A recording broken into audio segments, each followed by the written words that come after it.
Okay, and we're live. This is Dcn Joseph Sweden. Hopefully shortly, His Grace Bishop Enoch will be here, and also Craig Trulia wants to come on. I'm hoping they haven't gotten busy, and so I'm wondering what is going on with that, but it's okay. We will figure it out shortly. Yes, there's Bishop Enoch. And so hopefully he will be on in just a moment. And we'll see if we can get Craig on too. See how that's going. Okay, Bishop Enoch is entering the studio, so it won't just be me. Don't worry. Oh, everyone's here. Okay, I'm here. Yay! Okay. All right, Vladika Benedicite. Okay. Hold on. I'm trying to figure out what's the best way to arrange this. That just makes it look like I'm the star of the show. No, I don't know. Hold on. Let me see here. Just testing out new features, people. All right. I think I like this triple thing. Okay. All right. So, today, I guess we could talk about the debate from yesterday. I know that Craig, you had some words of admonishment for me, apparently. I guess on how I did. So I'm ready to take my beating. Yeah. Long story short, I want to be tough on both you guys, but to be honest, I need to be tougher on William. The reason being is in a debate, he's trying to prove a positive, and I painfully went over each point he actually made that wasn't an ad hominem argument, though I went over those as well. And they're all very bad points. I actually think that it's something that William will have to, because I think he's a really nice guy, in all my interactions with him, that he will have to owe up to, because I don't think this meets any intellectual muster by anyone's stretch of the imagination. So you're saying I won? You won. Wow, I feel good now. All right, but, great. But, if someone shoots themselves in the head, instead of shooting you. Yeah, well, okay, I won by default. You won by default. You made a few points. I would say, well, let me pick on you first. So when I lay into William, they'll know that I'm not trying to be one side or the other. Now, when are you going to lay into William? Because it takes me 2 months it took 2 months to get this debate. I don't understand. I mean. Oh, well, I'm going to lay into William in just a moment. But long story short, I would say your main stumble in this debate was when the question came whether or not you would accept something St. Mark of Ephesus taught versus John Scotus. And your answer, which would be true enough in a surface level fashion, would be, well, I accept the saints of my church, not saints of a schismatic church. And that's a fair enough point, but even a broken clock could be right twice a day. So, and I didn't deny that. Yeah, I'm saying how it came across. And so I think people thought you were equivocating. And I think the more straightforward answer is St. Mark of Ephesus said nothing like what John Scotus said. And you did refer to that. You said, I don't see the Immaculate Conception here. But it's what St. Mark of Ephesus was speaking about was nothing remotely close to what William Albrecht was trying to claim he was saying. And sadly, and I would like the opportunity to go point by point, that was almost true of, actually, I would say it was true of every single one of William Albrecht's points, which was why it's so disappointing to me intellectually. I'm personally open-minded when it comes to what the Orthodox teaching is on Mary's conception, because it's a matter I'm still studying. Both of you guys have been part of Orthodoxy for decades. I've been for a couple, 2-3 years. So I'm not going to put myself up as a paragon of anything. And so I'll be open-minded to what the councils teach and what the fathers teach. But the more I study it, the more I think the Immaculate Conception is extremely false. And it's a solution to a problem that doesn't exist. And I think we Orthodox are often caught flat-footed because we are responding to an idea that is just not talked about in the fathers. So if someone came up with a crazy heresy that Mary only wore pink shirts, how would we respond to something? Because it's just an idea that no one's ever really talked about. And I think that's catching us flat-footed, and that's often because we don't have a prepared response to what we do affirm about the Theotokos. But being that I'm on your show, I want to know what format you would like to follow in order to go over these things point by point. I don't know. Well, let me Valika? tell you what. Here's my idea. I'll ask Valika and see what he says. Sure, Valika. Go ahead. I'm listening. I'll let everybody talk. Oh, okay. Yeah, we'll just let you talk then. All right. So my idea would be this. I already laid out all of William Albrecht's arguments, and we could respond to each argument. And that way we all get a say on it. And so during the opening statements, William Albrecht cites Ephraim the Syrian, and he lays a lot of emphasis on the quote, "Nor is there any stain in you," to the Theotokos.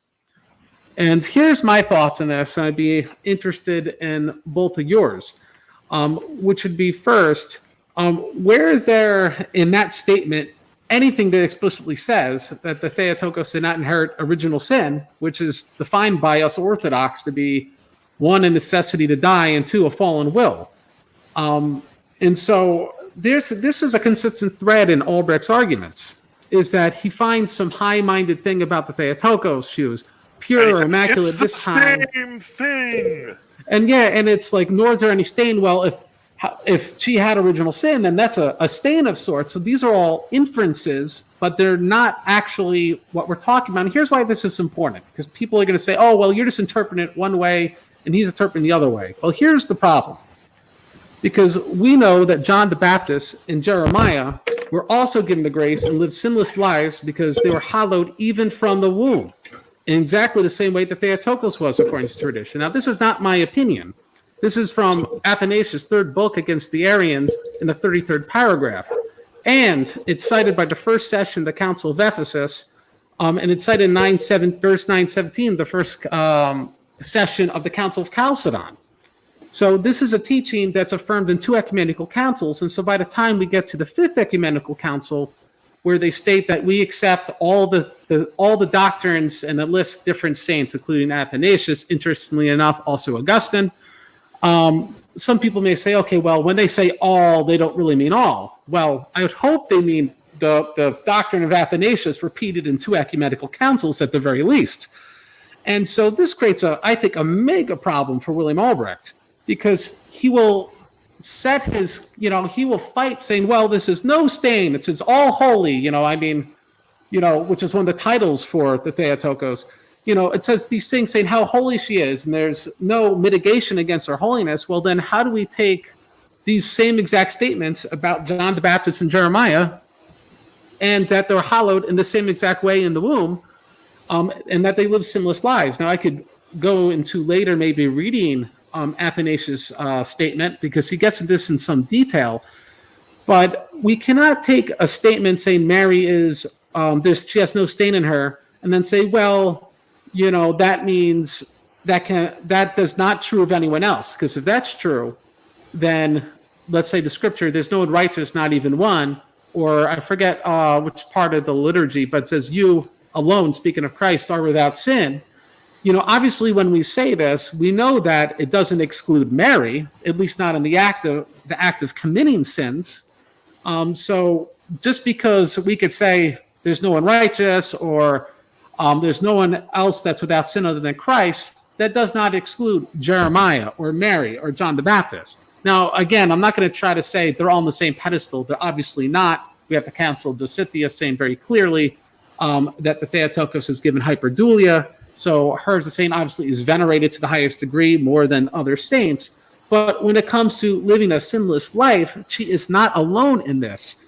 And so I think when William Albrecht looks at these statements about her all holiness and her being purified at the womb, I think he doesn't even understand what the Orthodox doctrine is on sinlessness, and nor what the ecumenical councils say. I'd posit that he does. And what I mean by that is that part of my opening and my closing were that he did not actually have any proof that the Theotokos was conceived immaculate in the fathers. And I think he knew that.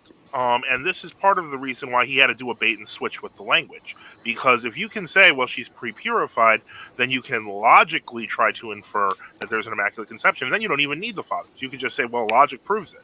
And the point is, that I think was what he was trying to aim for, which is why I continue to say over and over, provide a father who says it, because he won't find one. It's just not there. He'll find Mary Immaculate, but he won't find an Immaculate Conceived Virgin. It just does not, an Immaculate Conceived Theotokos. But this speaks in common in Roman Catholic hermeneutics and exegesis of all texts. The moment they see the word Peter, the moment they see anything nice about the Pope, they immediately means they import all this 19th century meaning into the term. Yeah. And so if I were acronym. to tell you that, when Athanasius' 33rd paragraph, he says that Mary was hallowed even from the womb and lived a sinless life, people say, that proves Immaculate Conception, because they're reading into that. But I've ruined that for them. It proves Immaculate Gestation. It doesn't prove Immaculate Conception. Exactly, which is not even specific to the Theotokos. So that's something that I think William Albrecht is not appreciating. I think he wouldn't even be using that pre-purification argument if that was something that he had in mind, in my honest opinion. Well, I'll be honest, because, I don't want to sound like rude or like I'm, annoyed, although I was kind of angry about some things, after the debate. But one of the things that Bishop Enoch had suggested to me was a revelation of sources, that we both reveal each other's sources, not necessarily our arguments, but at least our sources. And I wasn't given a clue that we were going to be referring to a specific Greek text from St. Gregory Palamas or St. Mark of Ephesus at all. And then later, as you know, on the group, we then discovered that was all just on it was on a webpage that had those exact quotes. Because if you go back and listen, you'll realize those are the exact quotes in the paragraph. So perhaps William Albrecht did an original translation, but if he did, it coincidentally was exactly the same length as Father Christian Kapp's arguments that were being reviewed by Father Aidan Kimmel. So my point is, that wasn't even presented to me. Nothing of the sort. So I had no idea that was coming. But more importantly, since I didn't know what he was talking about, when he finally said, it took pulling teeth to get him to admit it meant pre-purified, but that still isn't the Immaculate Conception, because he didn't want to deal with the fact that he was skirting around it and he had just found somebody else. Well, in basic, when we study the meaning of words and their theological import, it's very important that we actually, what's this word mean in other contexts when it talks about other people, which I don't think was presented. He's pretty much saying, here's this word, I'm telling you it means this, believe me. And I don't find that to be very compelling debating. No, it wasn't. And especially when the context does not demand it. In fact, I'm going to get into this in my response here. The context demands, if we're going to be honest with ourselves, it's speaking the incarnation. Now, I'm saying this not because I'm not even open to the idea of the pre-purification being at our conception, because I was told, I'm not going to divulge my sources, but I've been told by people that are, I'd say, informed in these matters, that they would affirm multiple pre-purifications. And so I'm not going to say I would be closed to that idea. And in fact, when part of the debate, William Albrecht even spoke of multiple pre-purifications, I think is an issue, because it shows that the term can't mean what he thinks it means, because Immaculate Conception is, as you pointed out, something that happened at a very specific moment in time for a very specific purpose. That's what the dogma says. And so you can't say, the word has a broader meaning than that. Well, then how broad do we get? And you're going to tell me it was never used by anyone else, that Greek term? I don't think we've been careful enough in interpreting it, even in the media context, let alone going to other sources and how they use that same Greek term. Well, I would have looked up the Greek term if I had been told that was even going to be discussed, or that the later Greek fathers past the schism were going to be discussed. I was not. So, but yeah, when Eric and I debate, for example, we don't divulge each other's sources. I don't know what agreements we had in advance. That's actually a formal debate, which is why Bishop Enoch suggested it. If formally you're supposed to, so that way there's no gotcha moments. You're actually just following on the merits of the argument, as opposed to, trying to sneak out like an argument that someone wasn't expecting. All right. Well, like I said, I wasn't privy to anything that you guys agreed to or didn't agree to. Yeah. No, I understand. But let me continue with his arguments. So I just want to say in passing, as we were speaking about, the quote St. Ephrem on that point, but then St. Ephrem speaks of, Mary giving second birth from the waters. I'm sorry. If you look up the word second birth, I found 28 different patristic citations to the term second birth. It always means baptism. So I don't care who that Syriac scholar is who is such an expert, says, oh, this can't be in reference to baptism. That's the one exception in all of church history. Okay, I believe that. Yeah, right. Even a Syriac scholar might hit the crack pipe one too many times. Now, of course, I'm sure he didn't. The reason I say that in such terms is, and it's a logical fallacy to make an appeal to authority when that authority is making a statement that makes zero sense. That doesn't correspond with what any other authority would say about the same thing in any other situation. So I don't respect that argument.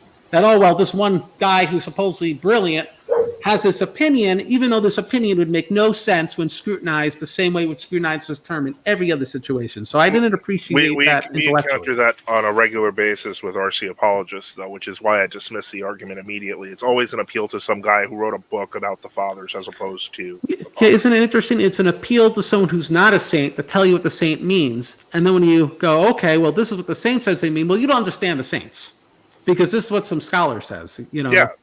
And I'll say, okay, well, I'm not going to say it's automatically wrong. Show me the saints employing that reasoning, which you will not find. And, and we Orthodox have saints into the 21st century. So it's something that should be brought up there. Let me continue with some of my response, and by all means, interrupt me, both you guys, because I'm trying to bring out everything Albrecht said, because again, I really like the guy, and he's really helped out the Reason in Theology show, which I appear on a lot. And I think he is doing what I think he's right, and he does this not for compensation. He's, I think, a really great guy, but I really think what he did in this debate... His job. Not that I'm aware of. I think he works a different job. But that being said, it's... this debate is something I think he should apologize for. It was intellectually not compelling. It was indefensible, and as I'll get to, he, I think, was immoral in how he conducted himself. But that being said, let me get to his arguments. He cited Genesis 3:15 as pertains to the Theotokos, and he made the claim, I'm quoting him, that the Marian interpretation of Genesis 3:15 is cited by all the fathers, as Albrecht claims. Now, I'm going to agree with him that a lot of them certainly cite that, but for example, a notable admission is St. Theophilus of Antioch, who in some detail covers, the first few chapters of Genesis, and he does not give that interpretation. So I'm not saying that because I disagree with it. I'm making the point is, Albrecht in this debate makes categorical statements emphatically, and actually gets angry when someone doesn't agree with his categorical statements, and this is an example of yet another one of them not being true. He makes several statements. I didn't even address Genesis 3:15 because I didn't see it as relevant. It doesn't prove anything about an Immaculate Conception. I mean, I would agree. Like, it's almost throwing, how much stuff could he throw against the wall and see that sticks? And what I've found in a lot of these debates are people are impressed by the person who acts more forceful, not by the actual content of the arguments. One commenter made the point that I think that Deacon Sweden should have been more in a roundtable discussion, not this sort of back and forth. And perhaps that's true, but I think in a fair debate where we're more interested in proving an idea than just beating or owning someone, I think the same sort of relevant content could come out in a way that's respectful. So that being said, I took an issue. He kind of threw some names out there, but he gave no citations, like to Isidore and to Gregory the Wonder Worker, Dionysius, Alexandria, Didymus the Blind, and he gave no citations to any of these things. And so, for example, he plants his flag on Isidore, who says that Mary was sinless from the beginning of her existence. Like, that proves Immaculate Conception. But again, that doesn't prove Jeremiah or John the Baptist alleged Immaculate Conceptions by that logic. So it's just not a compelling argument. To me, it's it shows that he's not even thinking this broader teaching and sinlessness from the womb, because you would never even make that argument if you're aware there are other people that share that quality.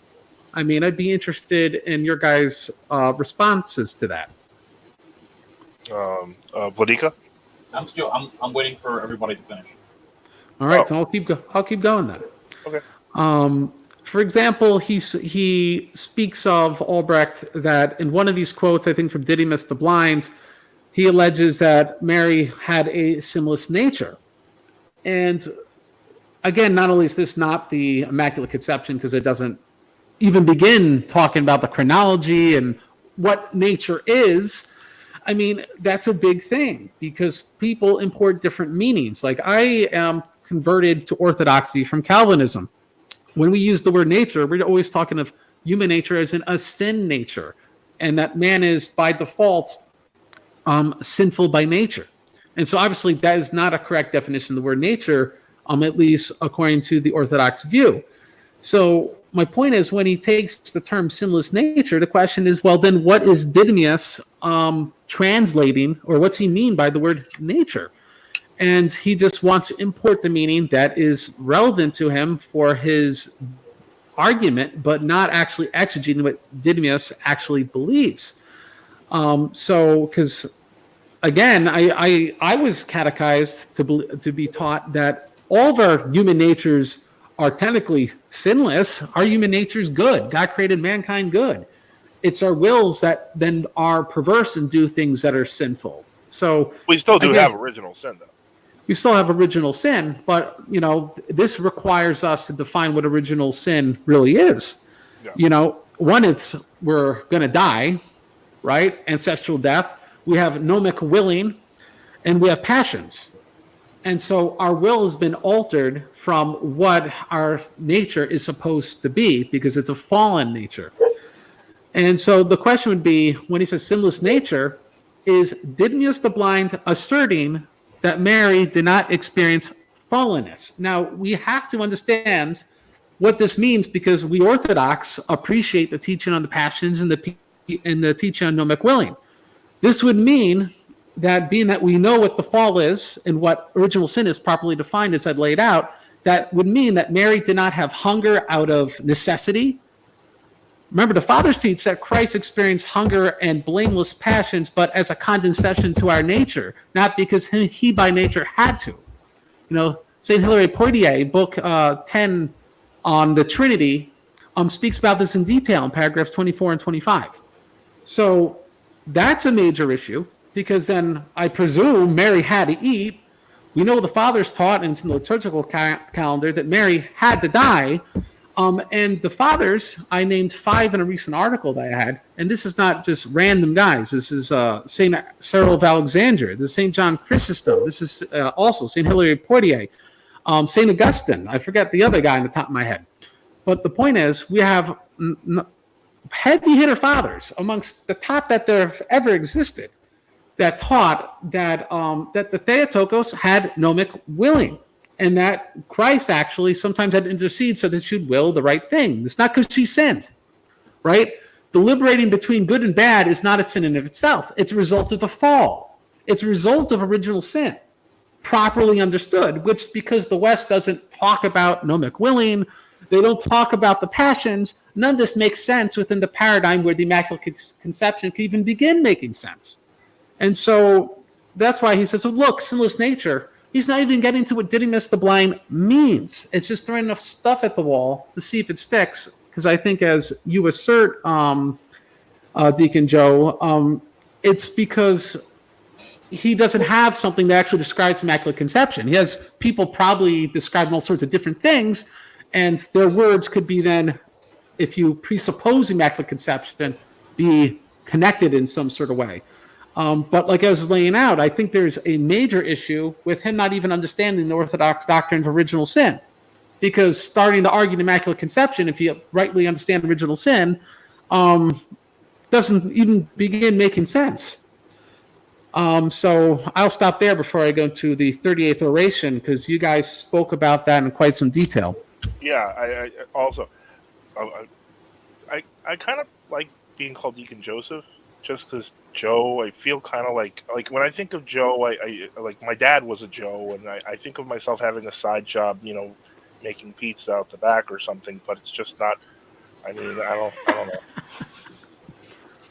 Sorry. I will call you Deacon Joseph. It was not my Thank intention. you. I know you probably it's an affectionate term, and I get that. It's just I mean, I'm so used to just, even when people just call me Joseph, they'll be like, "Can I call you Joe?" I'm like, "I prefer Joseph." That's just how I am. You can call me anything you like, don't you worry. But yeah, I will thank you for pointing that out. So let's talk about what the debate was speaking of about Gregory Nazianzus Yeah, the and the 38th 38th oration. It appears, as you pointed out, this wasn't his, from what I'm aware, I don't think he ever claimed this was his original translation, but he employs a translation from Father Capps, who's a Uniate scholar who I greatly respect. I think he's more on the Orthodox side than he's against it, but again, he's still Roman considering Catholic. that almost every argument he used was cribbed from Capps, I don't know how valid an argument that would be.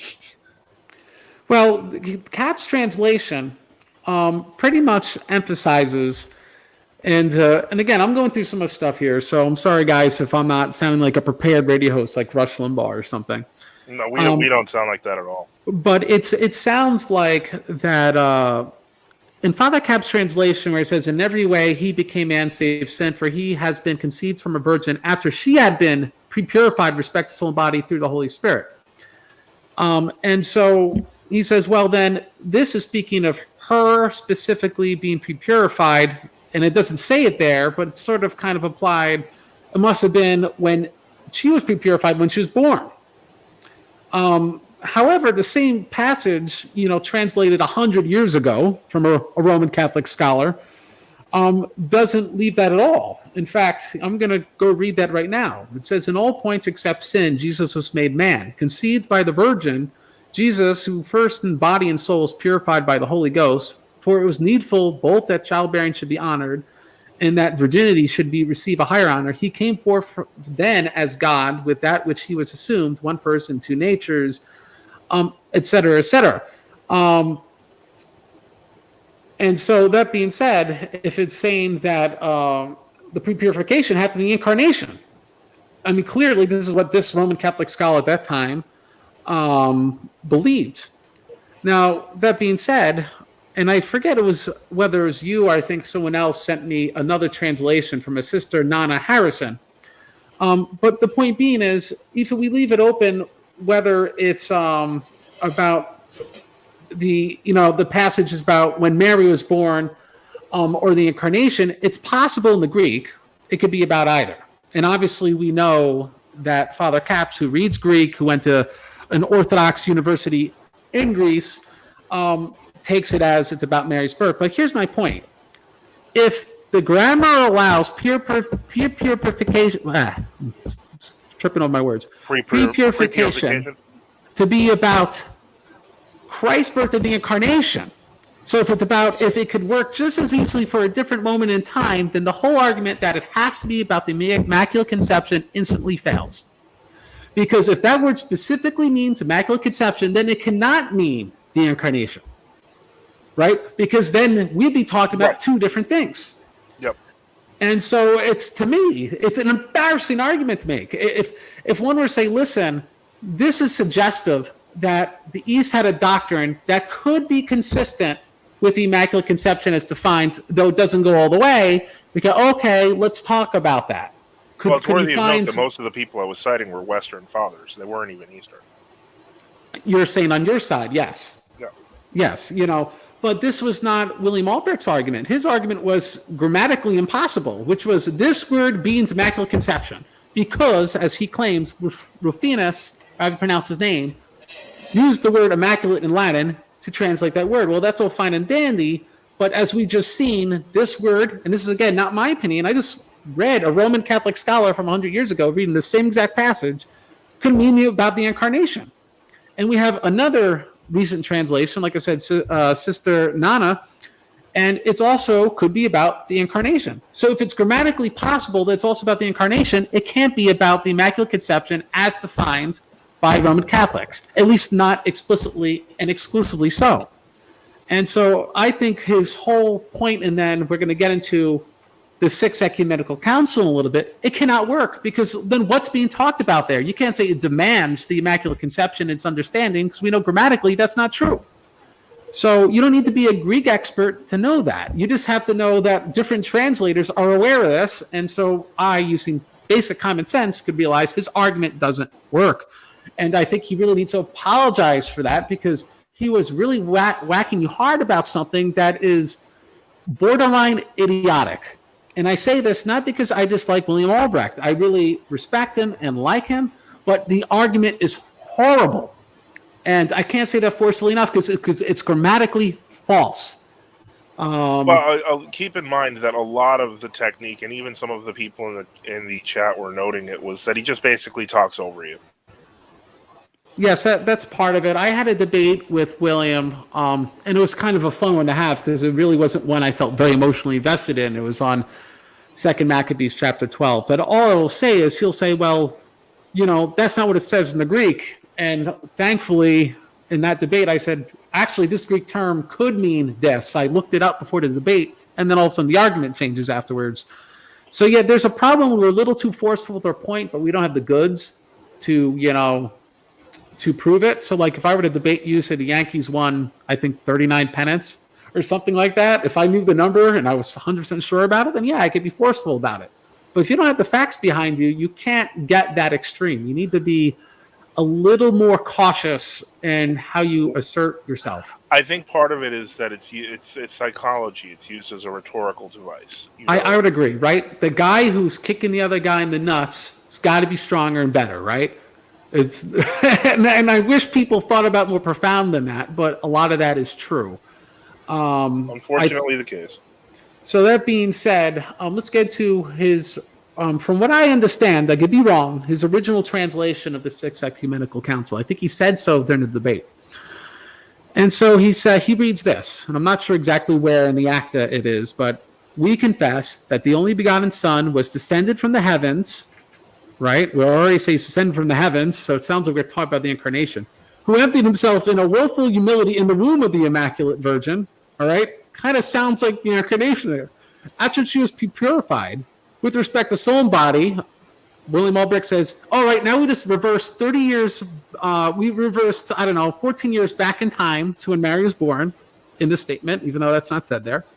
And he made his dwelling via the Holy Spirit. Okay, we went back 14 years in the future, back to when the incarnation happened, from her holy and blameless flesh. Are you kidding me? Like, seriously, this is an argument, and we're going to criticize someone else and say they don't understand the word purified, which we just proved grammatically could apply to the incarnation. Then we take a passage which is obviously about the incarnation, and that same word is in Ode 7, the Canon Annunciation, and it's about the incarnation. And I'm going to believe that's about the Immaculate Conception? That is not defensible. That's a terrible argument. Terrible argument. It offends me intellectually. I'm not. Well, let him know that. I'm not mad at William. It's just it's a stupid argument. I would say let him know that then. Well, he's going to believe me. He's going to know this because everyone's going to listen to this. So that being said, being that it was a private translation, we're taking good authority that it's accurate. It's not he's using something we all have access to. You can't say, all right, well, this is not online, but if you get, let's say, Price's book, it's there as well or something to that effect. But being that it's very obviously about the incarnation, I think his translation is probably fundamentally sound. I just don't see how it helps his argument. So that being said, let me start criticizing you. Are you ready? Yep, I'm ready. Go for it. You made the point you started with and please correct me if I was misunderstanding your points or not appreciating something. Sure. He said if saint canonizations are scrutinized for tangible evidence of their being real holiness, then doctrines must be found tangibly in the scriptures and the fathers. And I agree with you. I wasn't making a logical leap there. What I was simply saying was that we generally, Orthodoxy acts in a skeptical manner towards claims of supernatural actions. In other words, we don't assume, as I said in the debate, that every grandmother who says that her priest is a saint is automatically a saint. We exhume the body. We look for miracles. We examine their lives for sin. So we can't uncritically take questions of events as to being real unless we have tangible proof they've occurred. All of the events, and this is where I had an issue with the Immaculate Conception, obviously, all the events that the Church proclaims, the Nativity, the Crucifixion, the Resurrection, are things we adhere to, we believe with the force of dogma. And so to claim that the fathers who did not teach an immaculate conception explicitly at all is a very it's untenable. That was my point in saying that. No, and I agree with your point. I think just rhetorically, it was something that was, I think, the audience didn't pick up on, and so that was just more my quibble there. Okay. I think you pointed out that you said the state of being versus a temporal event, concerning immaculate conception dogma. It sounded to me, and I have to say, because I'm not this brilliant mind myself, that you were trying to preempt an argument on his behalf where there'd be passages that say that Mary before time was sinless or something like that, by saying that's not really relevant to the point you're trying to prove. It was, and but so, then he brought up something that was not even in the sources, and I was confused. But yeah, that's exactly right. That was exactly the reason, because you can't make statements about the state of Mary unless something occurred to Mary. That's the Theotokos. You can't say that she, was the bearer of God before she was the bearer of God. She was not permanently the bearer of God, otherwise the nativity would be eternal. So the point is, you have to separate something of a being, which she was a human. Christ is the God-man. These are being states as opposed to events, and that is something that he didn't want to address. And I found strange because he quoted, this passage about, her being sinless or whatever, before time or whatever it was he was quoting. And clearly this would have to speak to God's foreknowledge for the reason you just stated. And so really wouldn't be at all relevant to the point he's trying to make. He's too intelligent to be making these embarrassing points. I really don't quite get what is going on here. My personal feeling is he has a flair for the dramatic, and so it overcompensated for a lack of an actual argument. But is that, and this speaks of this how poorly, how not firm, right up to the contrary to definition of immaculate conception, this doctrine was held. It's just not even really there. And that gets me to the next point. You pointed out that Roman Catholic scholars concede no one believed in the Immaculate Conception first 1,000 years church history. Again, my quibble is you didn't have citations. If you had named a couple of the scholars, it might have been. Oh, and I had every intention of doing so. In one of my sources, and this is why I mentioned Duns Scotus in the opening, Duns Scotus himself admits that is the case. Yeah, so I see your point, and obviously Aquinas, but I guess I thought you were going to allude to modern scholars. It just turned into a giant... Oh, yeah, a blank show, yeah. So that being said, you said only one came into the world without sin, and that is Christ. And your point was, and therefore Mary came to the world, what do they call it, with original sin. She came into the world in sin. Now, I know someone else who's a saint who makes that argument, St. John Maximovich. And for what it's worth, this shows you what a weird guy I am. I actually pray to him every morning, specifically about this topic, because it's a topic I just don't know enough about original sin and the Marian doctrines. And so that argument has its limitation, and that's this. We know of other passages such as there's not a man that does not sin. I forget which prayer that is, but it's essentially... Well, it's in the Bible. There's no one who sinned. Well, one. And that's in Ecclesiastes 7:22. All of our prayers are obviously from the scriptures. But so that being said, obviously that statement doesn't include Jesus, right? So, it's a point. I get it, but there's a limitation to the point. There's an obvious counter argument. So that was more my quibble, not because I'd say I'd fundamentally disagree with you or St. John Maximovich's point in that respect.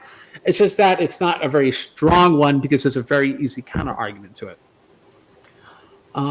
So anyway, in the rebuttals is when this really fell apart, because when the prepared statement stopped, Albrecht went wild.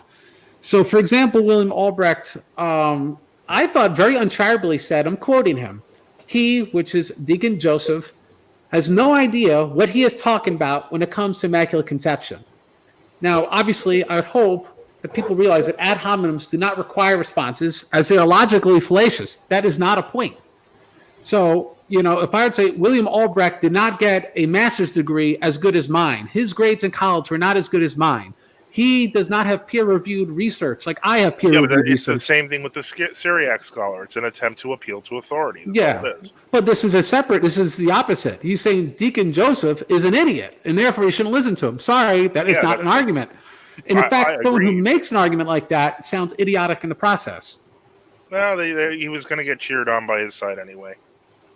It's, I guess the reason I'm, even caught up in this in the least bit is the fitters, right? I know I'm not going to convince the Roman Catholics. They've already drank the Kool-Aid about all this stuff, and they'll logically extrapolate anything they have to logically extrapolate to make this put Humpty Dumpty back together again. I get it.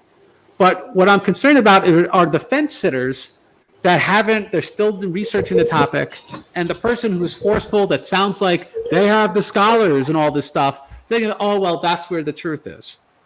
And, so that's more where my concern is. And that's why I have to point out, like, if you're a fence sitter, that's proof that the person making this argument is not making a good defense for the Immaculate Conception. I wish that he did, because like I said in the beginning, I'm open-minded to it. If you show me the saints taught it, I'll accept it. It's not like Roman Catholics had to be wrong about everything. They believe in the Trinity just like we do.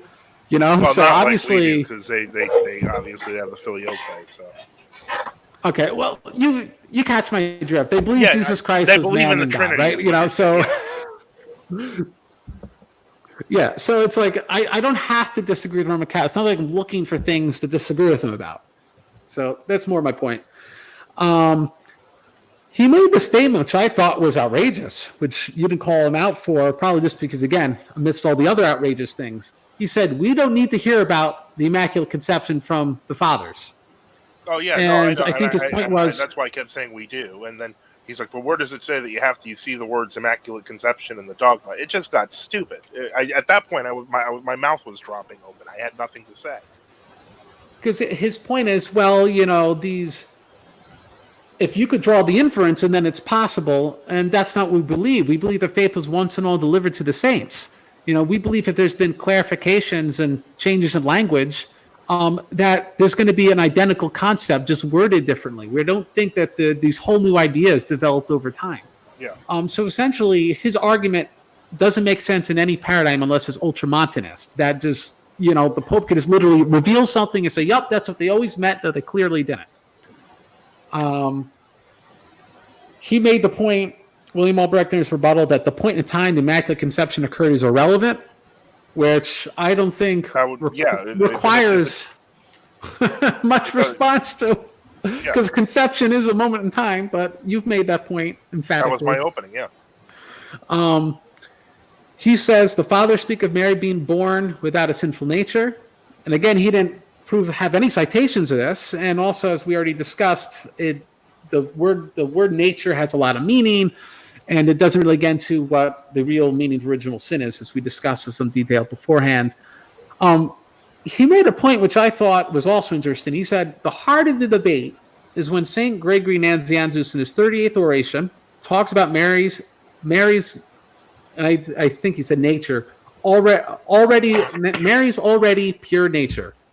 And so the point is, if that's the heart of this debate, Albrecht already lost, because we already showed grammatically it doesn't work. If it could work two ways, then that can't be the heart of anything. It could just be a curiosity. It could be something that's an open question, but it doesn't prove his side. He had to prove a positive. So if that's the heart of the debate, he lost right there.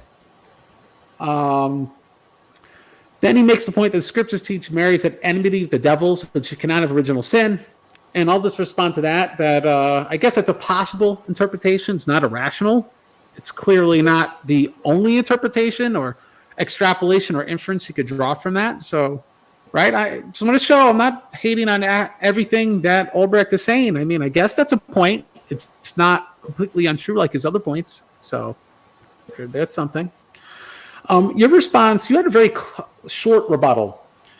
And you asserted that Albrecht simply has not shown anyone actually taught the doctrine in church history.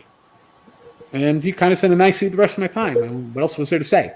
There's no argument if he doesn't do it. So now the cross-examinations where it really descended into a real mess. Albrecht asserted that he can list 14 fathers that use the word pre-purify, but I have to say, judging from what he has already brought to bear on the topic, I see no compelling reason to think that any of them remotely teach the Immaculate Conception. Then you responded that, I'm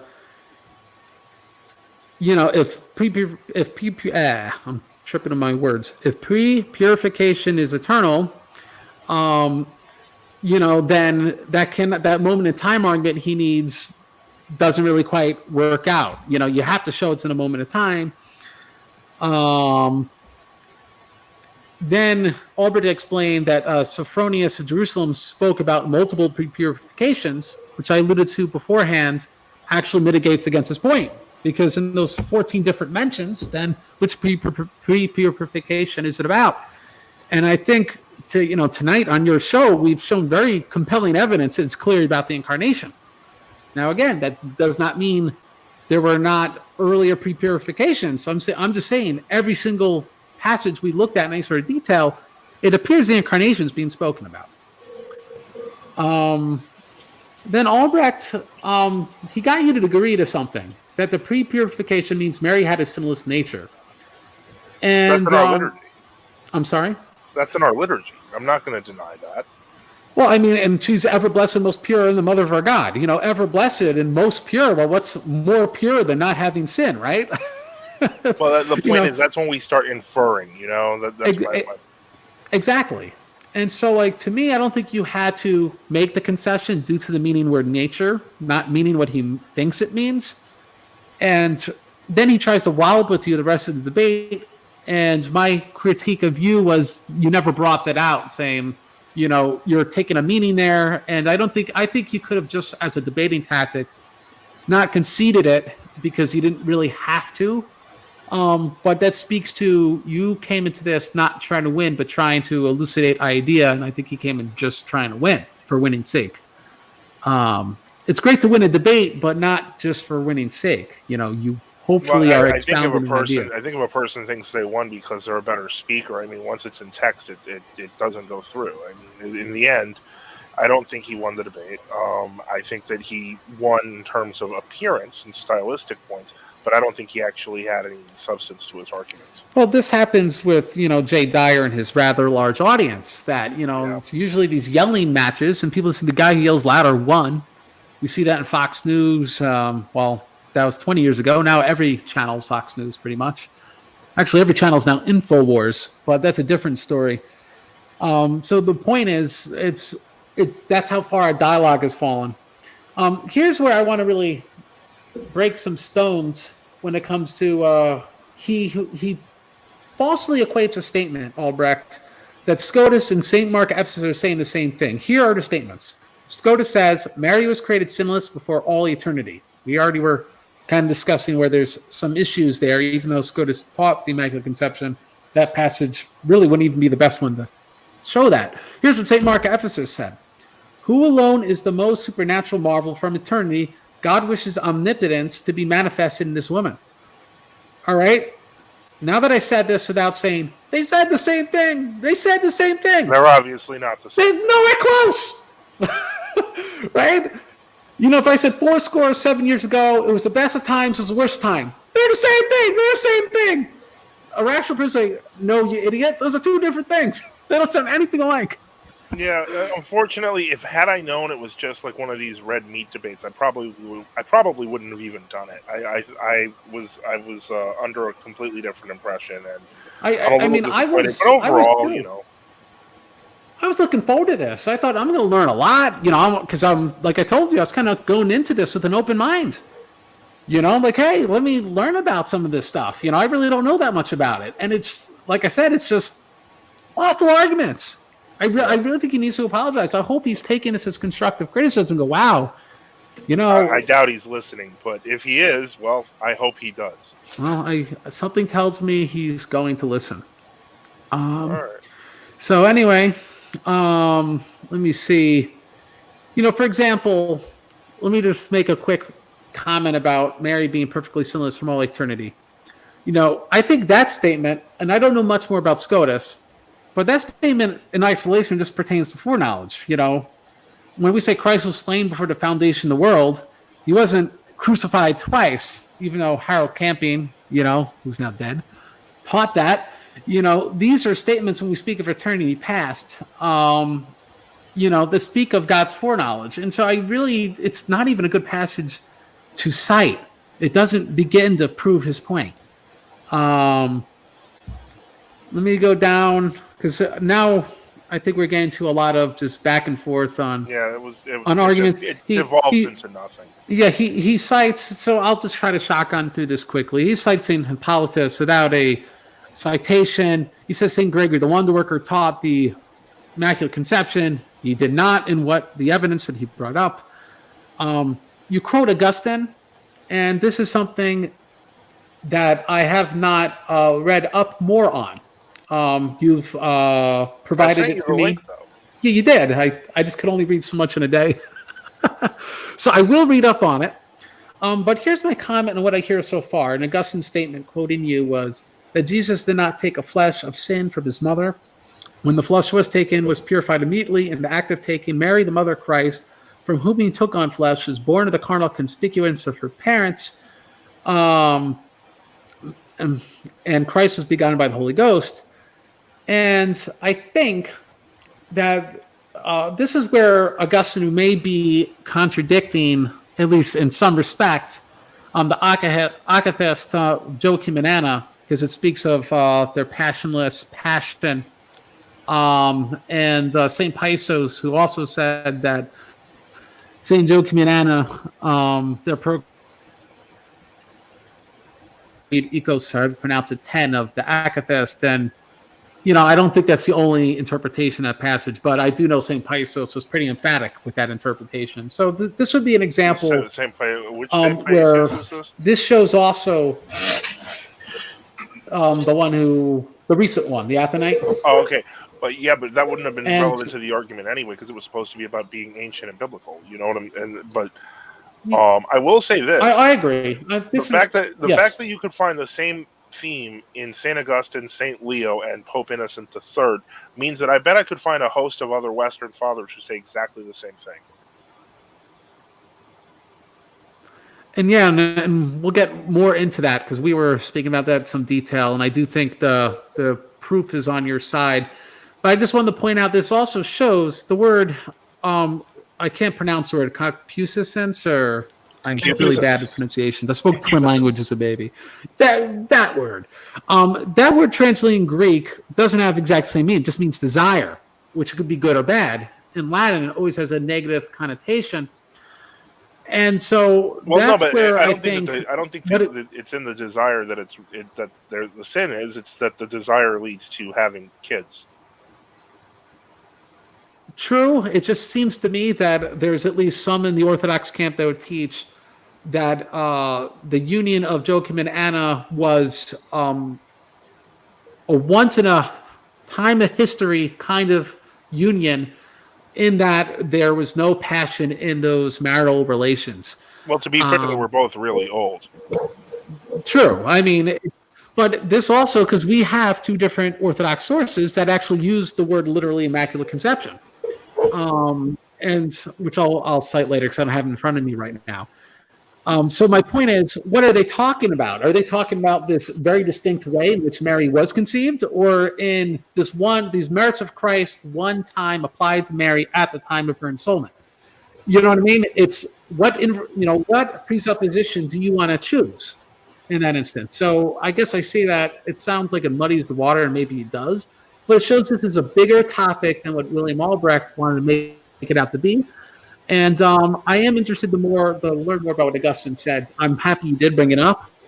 It may show a little difference in emphasis in the Latin view due to that word, the meaning of that word, and its inference you draw from it, and the Greeks, where that word has different meaning. So it's just, I guess, an interesting theological point which I have not wrapped my mind around a lot. Maybe I'm just sounding ignorant, and for that I apologize. All right, so that being said, you quote Pope Innocent III, and he says, Mary was produced in sin, but was brought forth without sin. So No. I don't think was speaks produced of without sin and then brought forth sin. Mary was produced in sin and then brought forth life. Without sin. Yeah. Yes, I only quoted the latter part of the passage. So that being said, this doesn't speak of the conjugal relations Joachim and Anna. They're not in view. But here's what kind of irked me.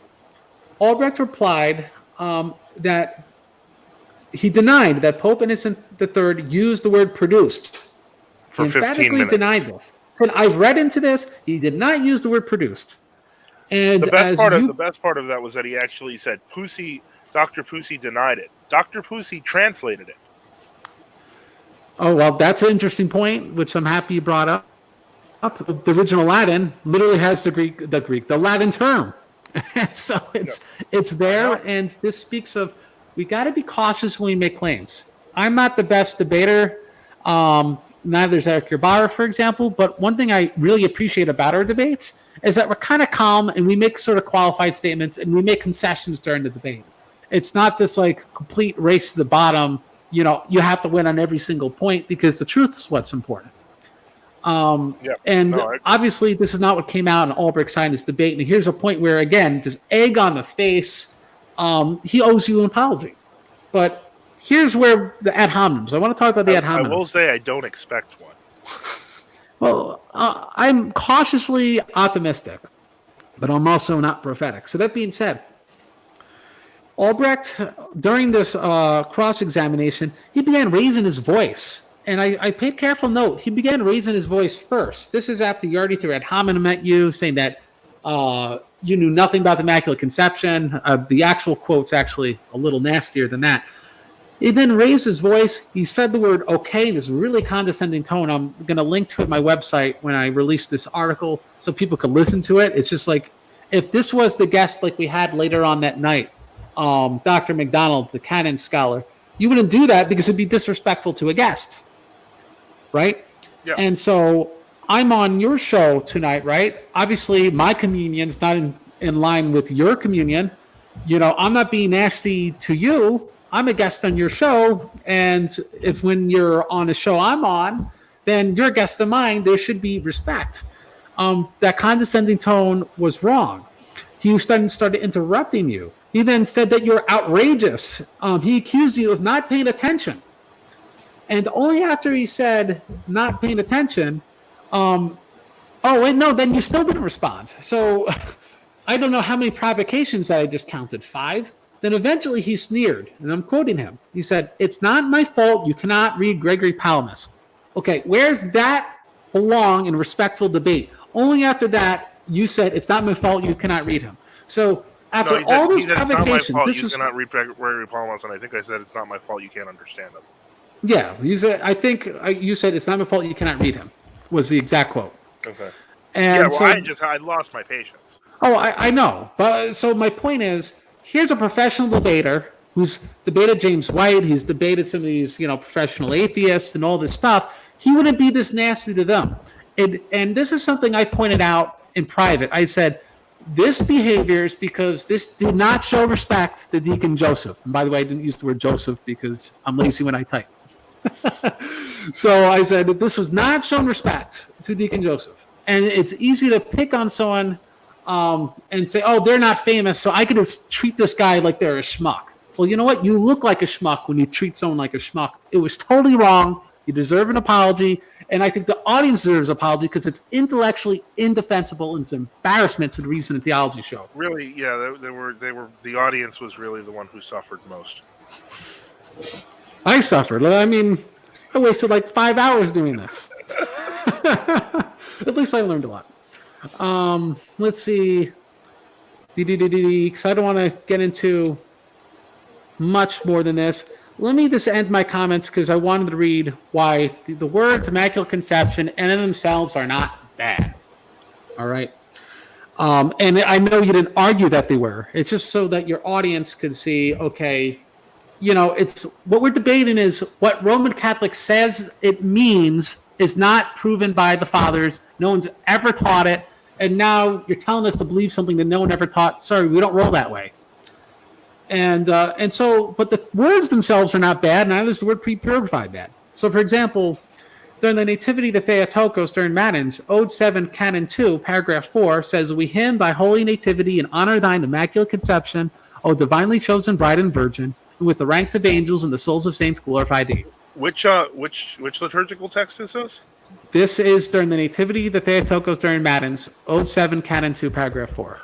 Yeah, hold on. Do you go to an Antiochian church by any chance? No, mine's Bulgarian Patriarchy.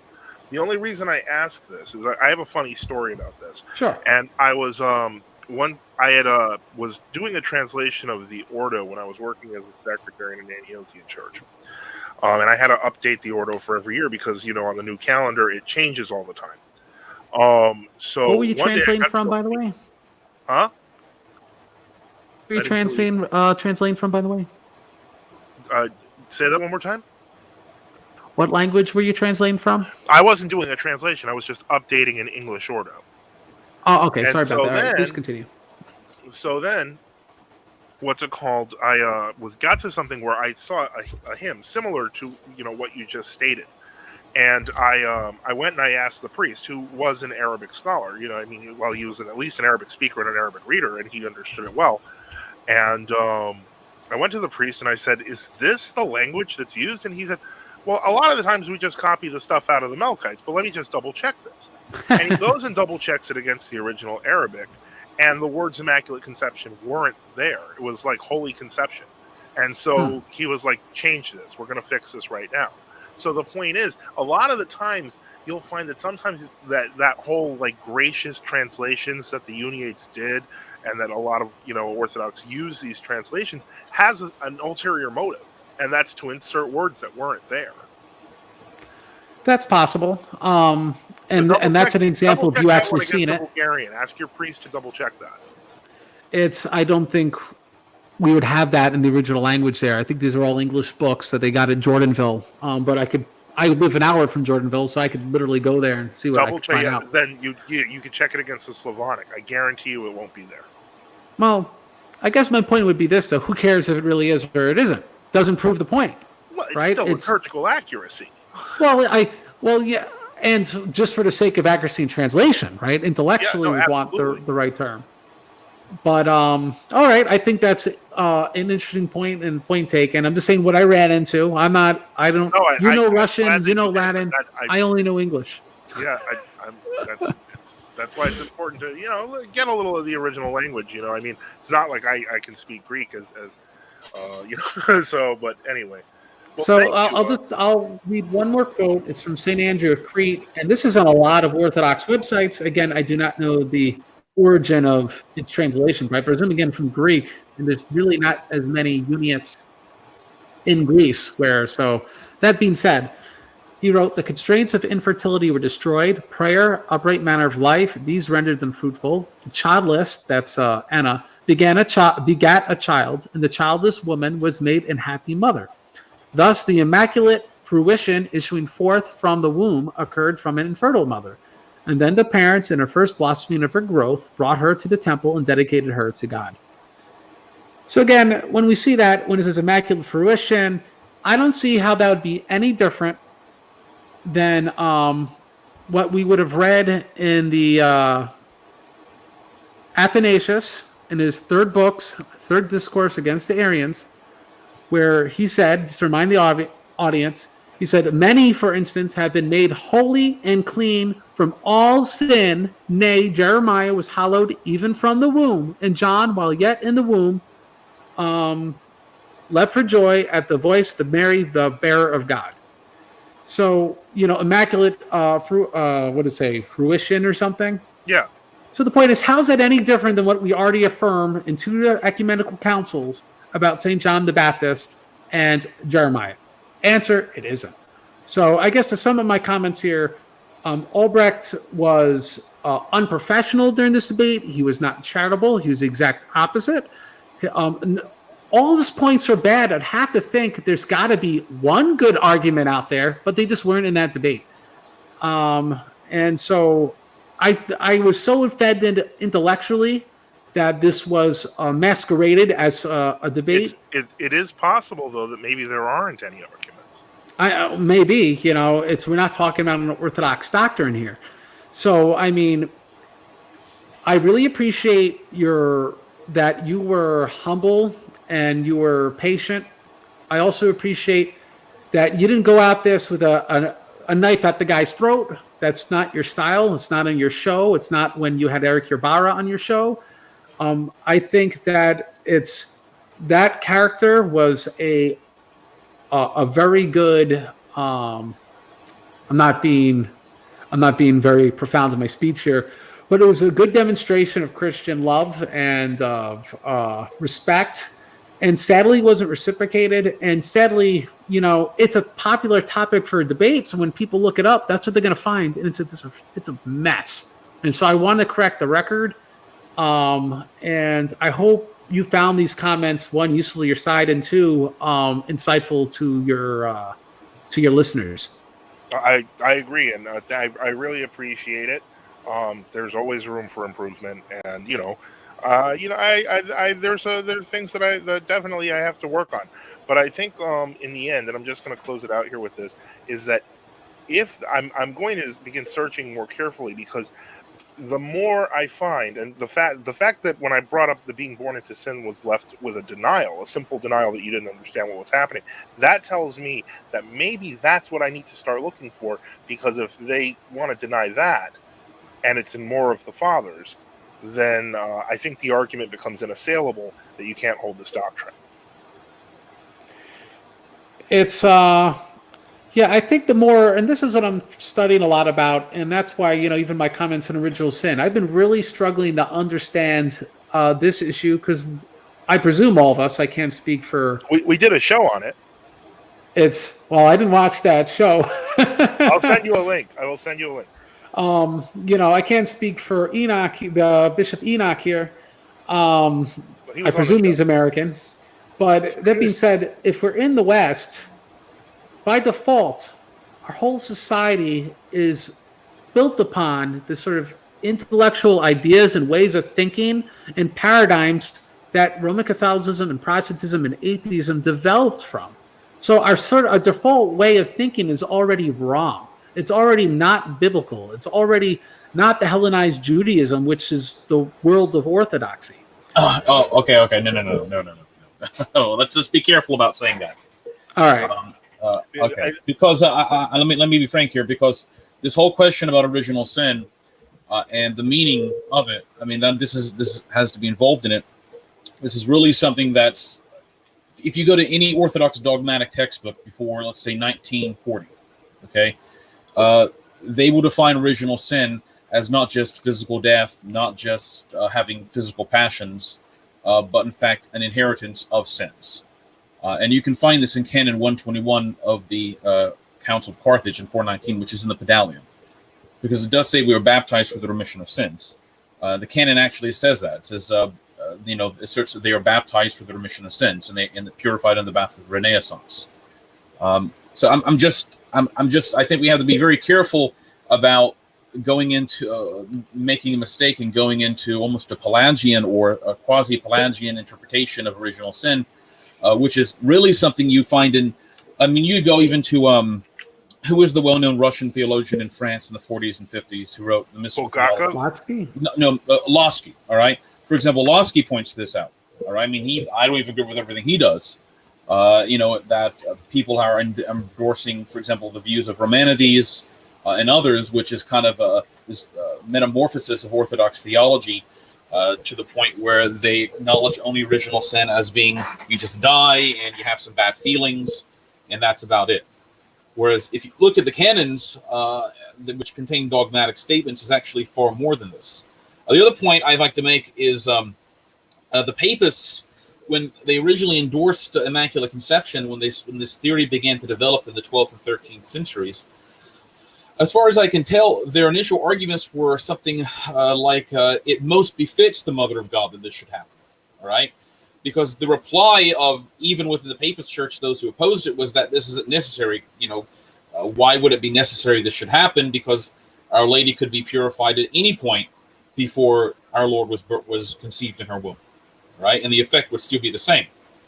So the argument, if you look at the original, I think in Anselm, I think maybe he brings it up, was something to the effect of, it most befits the virgin to have the purification happen before she was conceived or immediately at her conception. All right. I just wanted to bring that in there.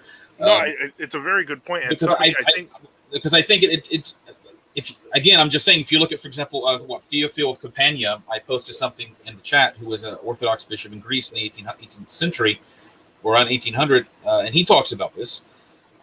And the Orthodox were so perplexed by Immaculate Conception, even the supposedly scholastic Orthodox, which I think is an affront to the Russian Church in that period, because they simply didn't see it as necessary. Because what makes it necessary? What makes it necessary? The virgin should be purified at conception, as opposed to purified at her 6th month of her conception, or something like that, or a day after her birth. That's all I wanted to interject in there for a little bit, because to me, a lot of this seems to be based upon just this. It seems good for it to happen at the conception. I don't really see any the classical Orthodox polemic. If you look at for example, some of Birkbeck's translations from the 19th century, the classical Orthodox polemic was that why have the Immaculate Conception happen at the conception, and why not happen later? They didn't see a necessity to pull it at the conception, and therefore they denied it. Anyway, I just wanted to interject for a little bit. Yeah, just my point simply was that it's hard even for us in the West to research this topic, because our way of thinking is in a paradigm that lends itself to what led to the way of thinking in the West. I mean, the Immaculate Conception did not develop out of thin air. Well, I think you're actually both making the same point. And what I mean by that is that what caused the eventual decline of the West, and something that I attempted to bring up, and what Father Enoch is talking about, with Bishop Enoch is talking about, with things being most fitting, this is scholastic language, all of it, and this is precisely what Duns Scotus introduced, and not just him, Anselm and Aquinas, so on and so forth. It's most reasonable, they would think. And most fitting, most reasonable. Exactly. That's how they somebody phrase said, wasn't it most fitting that the vessel? And I was like, no, you can't say most fitting, because most fitting doesn't. That's when you're interjecting should into the thinking of the fathers. Our divine religion is based upon revelation from the apostles and the fathers and the prophets. It's not based upon the fact that we think it should be. Exactly. Yeah. That's my point. And that seems to be, if you start looking into scholastics who began to defend this, it's based upon that. What's most fitting, what we think is most reasonable that God should have done, as opposed to what actually is found in the fathers, the canons, the councils, the scripture, and the tradition of the church, as opposed to what we want there to be there, which isn't there, or to want to pull out of there, but which is not explained there. So, now I just want to make one follow-up point. And again, I'd be very interested to get more of those details from your other video about original sin. The statement I was making was more limited, because, again, we're speaking about Roman Catholics, and they want to say that Mary was not touched by sin in any sense. And I just don't think they understand the ramifications of what that would mean, and how the fathers understood original sin without even getting to the notion of inherited guilt. And so that's what I was bringing up. For them to make that assertion, then Mary would have died, which, again, some Roman Catholics don't affirm. Yeah, but then Mary would have died by consenting her will to death, not out of necessity. And that would mean also that when Mary was hungry, it wasn't a condescension on her behalf to, it was her condescending herself to mankind. She didn't really have to eat. And I don't think that Roman Catholics have really thought this through. And I think that's because, one, they've totally disregarded these several fathers that spoke of Mary's nimic willing, and they just haven't thought of these other issues, because they're just hung up on, her not having inherited guilt, and that this would somehow defile Christ, and so she must therefore have it at the time before she was conceived and never have it. And so it's, to me, doesn't take into account other things that are also relevant, other questions that have to be asked. And so that was more my point. I'm definitely on board with a more expansive view of original sin, because I have to say I find some Augustine's transeusinist ideas pretty compelling, but I'm I'm not a bishop. I'm not a deacon. These are issues I'm still studying, so I'm not going to make a more. Yes, about that. To me, it's not whether we have an expansive or limited. It's what is actually the correct view, and so there's no title required. Yes, exactly. What is the correct view? And all I would recommend is reading the. I'll put a link in the chat here. Canons 121 to 128 from the Pedalion. That's from the Holy Trinity website, which is the Jordanville website there. I'd simply read those from Carthage 419, and then read St. Nicodemus of the Holy Mountains commentary on it. And I think he provides, a reasonable view. Again, the question is that when we talk about the word original guilt, that's even complicated, because I don't know if you've ever done any study upon the word riatus as it was used by St. Augustine. There's even massive debate about what even that means. And so anyway, I'll let. So it's a big topic. My last question, because then I have to run, and I feel bad about cutting and running, and I really appreciate both your time tonight. We really appreciate you being here. Don't worry. Ask your question. My last. So my last question would be this: to Bishop Enoch. Am I not appreciating the Roman Catholic view in as much as, do you think they thought out these other ramifications as it pertains to nomic will and pertains to the blameless passions? It's very possible if you dragged up some of these 12th, 13th, 14th, 15th, 16th, 17th, 18th century discussions, you might find, I'm just going out on a limb, you might find Roman Catholics who were opposed to the Immaculate Conception arguing something like this. For example, they just simply lost. For example, people forget that for years, decades, I'm not endorsing any of these religious orders within papism, but the Dominicans and others were very much opposed to the Sacred Heart of Jesus and the Immaculate Heart of Mary devotions. Okay, and they accused them of being Nestorianizing for the Immaculate Heart or the Sacred Heart of Jesus. I'm just giving this as an example, over and over again. And they simply lost. You never hear about those arguments. They're 250 years old. They're dead and gone in Roman Catholicism. But the Orthodox, when they encountered them, argued the exact same way against these things. Because you did have some people, I think, who simply thought, this sounds crazy, all right? Or it sounds kind of ridiculous. I don't know if you understand what I'm saying, but how many Roman Catholic works, for example, Craig, do you know about or have you read, and this is just an open question, that were written against Immaculate Conception? I only know Aquinas, top of my head. Yeah, Aquinas. But from what I understand, I'm going on a limb here, I remember reading somewhere that there were actually large amounts of them written against it. The Dominicans traditionally wrote against it because they were always defending Aquinas, all right? And the Franciscans were always supporting it, all right? So, but the Roman Catholic view is simply just entirely ignore this because I suppose it's... I don't think it's a question so much of appreciating this or that. I think it has to be a matter of, is it correct or is it not correct? And I think the Vatican's view has, combined with their understanding of development of dogma, is that you can simply develop new dogmatic positions over time. The acorn grows into the tree. So they can pull out maybe a few vague references in the earlier fathers, and this can be explained over centuries as developing into, I guess, the Holy Ghost leading people to believe in the Immaculate Conception. Because remember, even if we omit the Virgin, let's say God gave the grace of baptism, okay, to the Virgin, let's say, had her 6 months when she was in the womb, okay? So ancestral sin was removed. These things were removed from her, okay?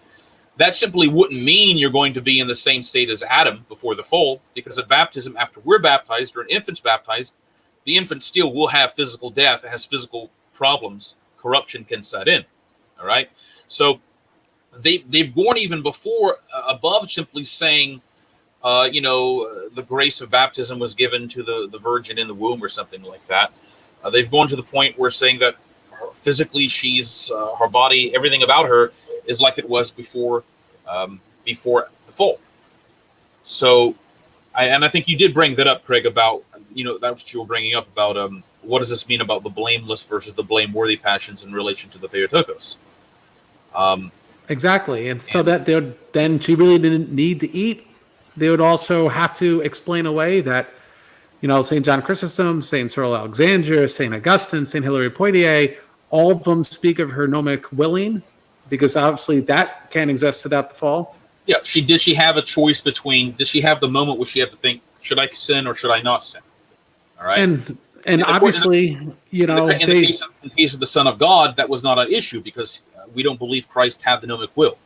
All right, precisely. And how do we understand how St. John Chrysostom speaks of the wedding at Cana and that Christ had to correct her, if she wasn't deliberating between the best possible course of actions?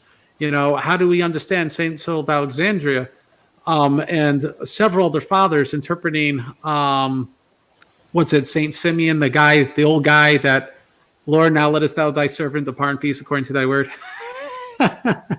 I'm forgetting his name. But that being said, it's, they interpret that to be about when he says a sword shall pierce thy heart. Exactly. They say, well, because that's when Mary doubted at the time of the crucifixion, and that if she would persist in doubt, she would have been liable to judgment. I think that's St. Cyril of Alexandria. So obviously she did not persist. It's not a sin to struggle against, the design. Well, is this true? Is this not? That's a result of the fall, but that's not, blameworthy. Like that's a strike against you. And so I just don't think the Immaculate Conception works with very explicit teachings of the fathers. And yet, as Deacon Joseph pointed out, no one even teaches it. It's a bunch of inferences. So we have explicit things that would contradict its possibility. And yet we're supposed to infer, well, wouldn't it be even more fine and dandy if she was immaculate at the time of conception without original sin? I just think they're not thinking through these other very important things that pertain to original sin without even getting to the issue of her being, liable of Adam's sin or anything to that effect, as you were alluding to before. So anyway, I would, I don't know if you guys dropped out because I didn't hear anything. I'm here. But I'll make one last comment, which would be a challenge to William Albrecht to affirm that Mary did not have blameless passions, that these were all condescensions on her behalf, to affirm she did not have gnomic will, and then contradict several fathers on this matter. And if he can't, then not even he affirms the Immaculate Conception. And I think that's, if he sees that, oh, wait, there's major difficulties here, maybe there'll be a little more empathy for the Orthodox who just never heard of this doctrine, don't need this doctrine. And maybe they'll convert to Orthodoxy. Wouldn't that be even better? But I have to leave that comment there unless you guys have any questions for me, because I got to get going and take care of things on my end. I'm already 30 minutes over time. I know you've gone. You mentioned limited time, and I'm thankful that you wanted to be on and really go through the whole debate. I really appreciate that. But no, thank you for being here. You're always welcome. That's so kind, guys. Have a good night. God bless. No problem. Take care. Okay. I did look up. Yes, I was able to look up on the stsergius.org site, and I posted it in the chat. I'm going to post it again right now. The propers for the Nativity of the Mother of God, because I know Craig gave that quote. I think. It was. I immediately sensed that was probably it was probably copied from the Uniates because they've been promoting that, especially in World Orthodox. They're like, we made a translation for you. You don't even have to do that. Yes. Well, exactly. And this is not saying anything about Craig. I mean, if people are just taking the translation they have, people fall innocently. Yes. They don't realize what's happening. And I've done that before too. But if you look here, I think he's referencing the Sedelion. He said in Tone 4, in Canon 2.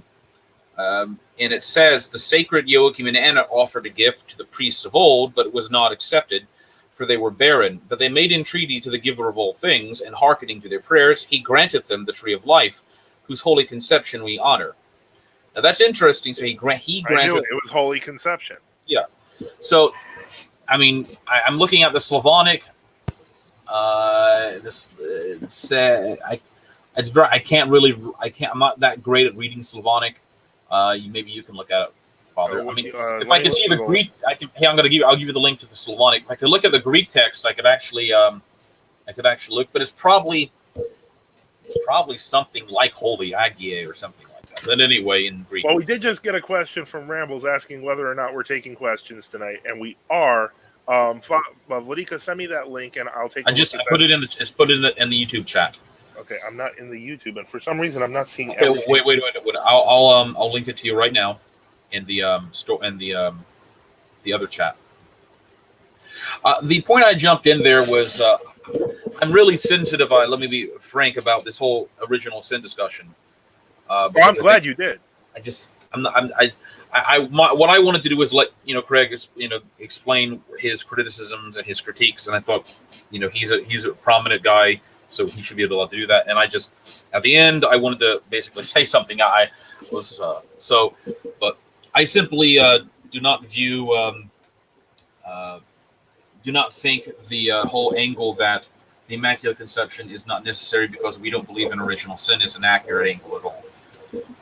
In fact, none of the polemic against original sin in Orthodox sources, Theophil Campania, St. John Maximovich, etc., was ever based upon the fact them saying that we don't believe in original sin, and therefore the Immaculate Conception is not necessary. It was always based upon the fact that this is not in the Fathers, and it's also based upon the arguments of St. John Maximovich that if the Virgin was conceived immaculately and she was in this pure state of body and soul at the first moment of her existence, without any passions whatsoever, and physical problems or physical ailments even, then you're essentially dealing with someone who didn't have who, like Craig pointed out, had no gnomic will. There was simply no struggle. There was no asceticism. Yeah. And as St. John Maximovich points out, it actually detracts from the whole sanctity of the Virgin.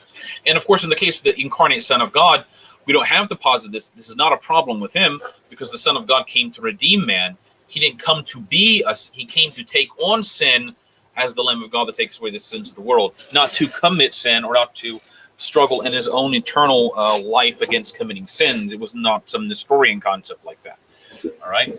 So anyway, I think, those are just little important caveats I thought I wanted to make. That's all. Okay, so now we're gonna work backwards, I guess, because a lot of comments and questions came up. This one's interesting. Ramble says some diarists were saying it's Roman Catholic in the question of do Orthodox use the term Our Lady, but I've heard you and Bishop Enoch refer to the Virgin Mary as Our Lady. What? Wait. It's Roman Catholic to say Our Lady? Yeah. When did this happen? What about Our Lady of the Sign?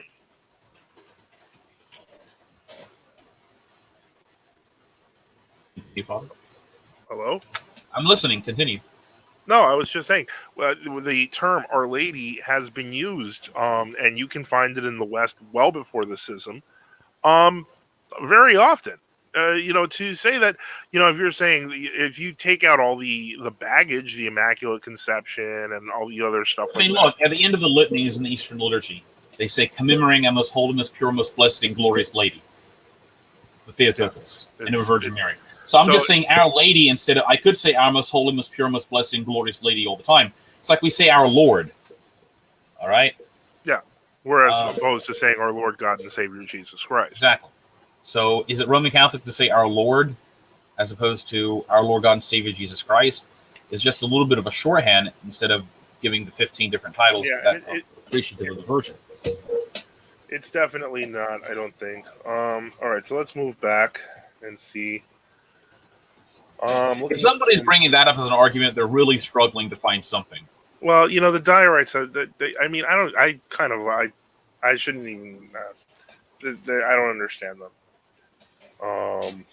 They're kind of mixing modernism with orthodoxy and a lot of stuff. Okay, now here's an interesting one. Okay, how do you prove the existence of God to an atheist with manuscript research?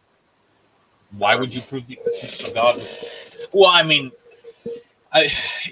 don't think that's the purpose of manuscript research, really. I guess if I found some atheist who's trying to say that Moses never existed or the Gospels were made up, you could take that argument away from them by pointing out early manuscripts. But I'm really not. I think in the end, God has to touch their heart. Yes, because I'm not sure if the purpose of manuscript research is an apologetic. It's coming to the truth, but it's also can be used in apologetics and polemics to show, for example, that the Filioque is not part of the original Nicene Creed, for example, or symbol of faith. Right. Now, that's the purpose. That's the purpose of manuscript research, which, as far as we've used it. Yeah. Right? Now, if you want to extend that to atheists, if you're using manuscripts, mostly the biggest atheist argument that you will, hear encapsulated out of any other is, did Christ exist? In that, manuscript research is really handy, because if you can point out throughout, the early manuscripts, even non-patristic manuscripts, but secular manuscripts pointing out the existence of Christ, it becomes the George Washington argument. Was George Washington real because he wasn't alive in our time? Oh, so, Abraham Lincoln didn't exist, right? Yeah, he fought zombies.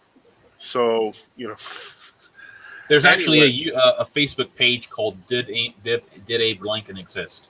Yeah, it's a mockery of atheists, is what's actually going on.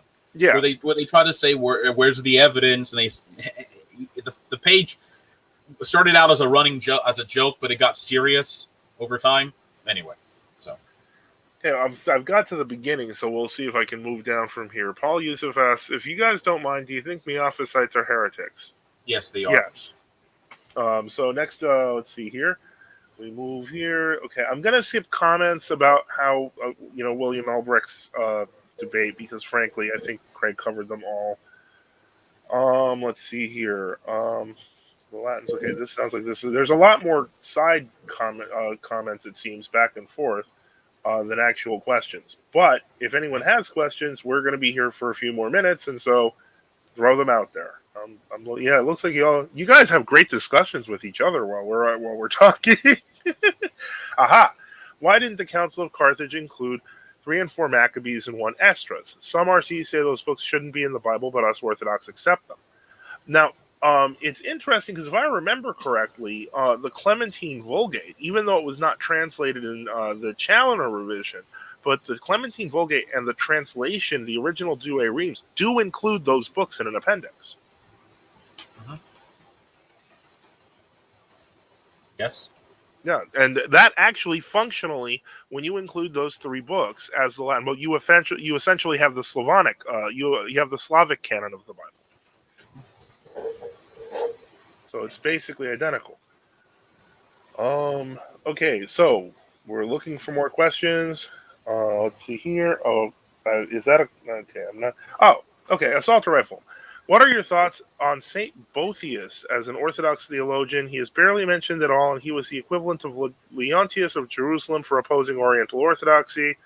Since Boethius focused on Christological terms and their definitions to oppose the Nestorians and the Monophysites. I'll be honest, I'd probably have to wiki who he is, but Boethius. Okay.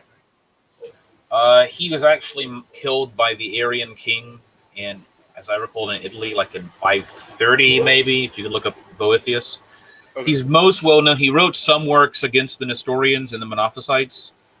They're free on Google Books. He also wrote another work, which he's also well known for. I'll have to look it up myself. About this, it's kind of this allegorical interpretation of wisdom, a consolation of philosophy.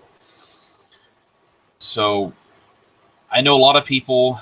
There's been this attempt by modern scholars the past 100 years to say Boethius wasn't really a Christian because consolation of philosophy doesn't explicitly mention the name Christ. But from what I understand, it was really written in the sense of kind of this allegorical work. It wasn't. Which has overtones or undertones. But if he wasn't really a Christian, I don't know how he could have written his theological works.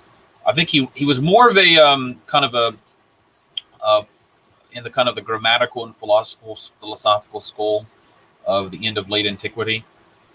But he did write dogmatic works defending orthodoxy against the Monophysites and such. Let me see. When he was killed in 524. So right after, yeah. So most of his works would have been written when the Akakian schism was happening, and he's a local saint, as I understand, of the area. So I have no problem. I mean, I can't. I think. Let me be frank. I remember Zernikov pointing out that there are places in Boethius which are in fact interpolations. Like, for example, there are filioque interpolations on some of his works. But that's just simply another issue of later papist writers interpolating filioque into every single person they can get their hands on. Well, one thing to keep in mind, and again, it's like I think we talked about Saint Prosper of Aquitaine, and his life. Saint Boethius perhaps did not have the. I mean, he spent a lot of time writing secular works, although he did write some Christian work. I mean, he was a prefect. I think he was a magistrate. Yeah, he was like an educated layman who knew about theology because he would talk about it. He would read some works, but that wasn't his main thing, if you know what I mean. Right, and if anything, the main thing that would make him a saint would be his own martyrdom. Yes. If you read the Wikipedia article, they're like, "Oh, his Christianity collapsed," when he was near the end of his life. Though they do say that view does not reflect the majority of even current scholarship for the matter. Yeah. So I think that just he fell through the cracks in the 60s and 70s when they started redoing the Roman martyrology, and they were like, this guy can't be a saint. And then like Saint Veronica. Yeah, well, there are a lot of people who are saints that aren't on a universal calendar. For example, Saint Ambrose. Let me give an example. Saint Ambrose of Milan. He was not on any Byzantine calendar until 930 or 950 when one of the patriarchs, like John Mysticos or some, I can't remember. No, there was one of the patriarchs of Constantinople who came from Calabria, from southern Italy, and then he eventually came to Constantinople and he was made patriarch. And he was from Italy, so he liked Saint Ambrose. Obviously, Saint Ambrose is the big saint in Italy. That he kind of wrote a service for Saint Ambrose, and then a few centuries later they put Saint Ambrose on the calendar. In fact, I think that's a case where he had a service written for him in the Byzantine Church prior to even him being put officially on a calendar for an official calendar. Okay, so simply because this saint's not on the calendar of the Church of Constantinople, which then eventually became the calendar for Orthodoxy, although even then that's not entirely true because of the Russian calendar and such. That doesn't say anything for or against them being saints. So, again, in the case of Saint Prosper, I think a lot of times you're just dealing with very educated lay people that had other duties, and then they wrote some theological things, maybe good, maybe not so good. I don't even mean to say not so good because I don't want to concede anything. And then in the case of Saint Boethius, he was martyred by the Arians. So now, I think it's. Let me see. It's like Marius Victor or Marinus or Saint Marinus Victor or something like that. You can probably find, or Arnobius, for example. I think Arnobius may be, in fact, on some calendars. Yeah. All right, Greek and Latin calendars from ancient times. But Arnobius made mistakes. I mean, just because you can find, let me be frank, kind of an obscure figure, and then just kind of bring them up and say, look, they made these mistakes, therefore let's take them on the calendar. I don't think that's a very good argument. I don't think you need to make Saint Boethius, anything more than what he was. Yeah, which is an educated magistrate who was an Orthodox Christian who wrote to defend the faith at a time when all the Acacians, the heretics, had taken over most of the East. He was surrounded by Arians in Italy. He was surrounded by heretics everywhere who were attacking him constantly, and they eventually killed him. And so I'm not going to attack the man or throw him out of the calendar since he endured a martyr's death. Yeah, no, I agree. There's a human element to a lot of these people that divine human element in their life that people kind of bypass. But okay, let me see here. I'm looking for. Let me see. Okay, are there now? Did you have any questions that you wanted to discuss, Father? Vladika? Sorry, I keep forgetting. I'm so used to calling you Father Enoch. Forgive me. No, Vladika. I was just looking through Hapgood because I was so bemused at the reference to you can't say Our Lady, and I just typed in Our Lady in Google Books and searching through the Hapgood service book. Yeah, and it's like there's 86 results. Wow. For example, the hymn to the Virgin on page 406, which is part of the order for the burial of dead priests, is "Cease not thou, who art our true Lady, O Virgin most holy." Let me find there's again consistent references. There's page 162, the office for Grand Compline, which says, "O Master, great in mercy, Lord Jesus Christ, our God, through the prayers of our old pure Lady." I was just simply, I was like, maybe I was, for a second, I was thinking, maybe it's not really that used that much. And I was like, no, it's used everywhere. It's very common. So it's okay to say Our Lady. There's this tendency, unfortunately, among people embracing renovationist thought in world Orthodoxy to, I guess, if the Roman Catholics use something, to simply reject it for that reason. Whereas that's not how we should think as Orthodox. How we should think is whether it's Orthodox or it's not. Whether the Papists or the Monophysites or the whoever wants to do whatever they want to do, that's their business. We can't stop them.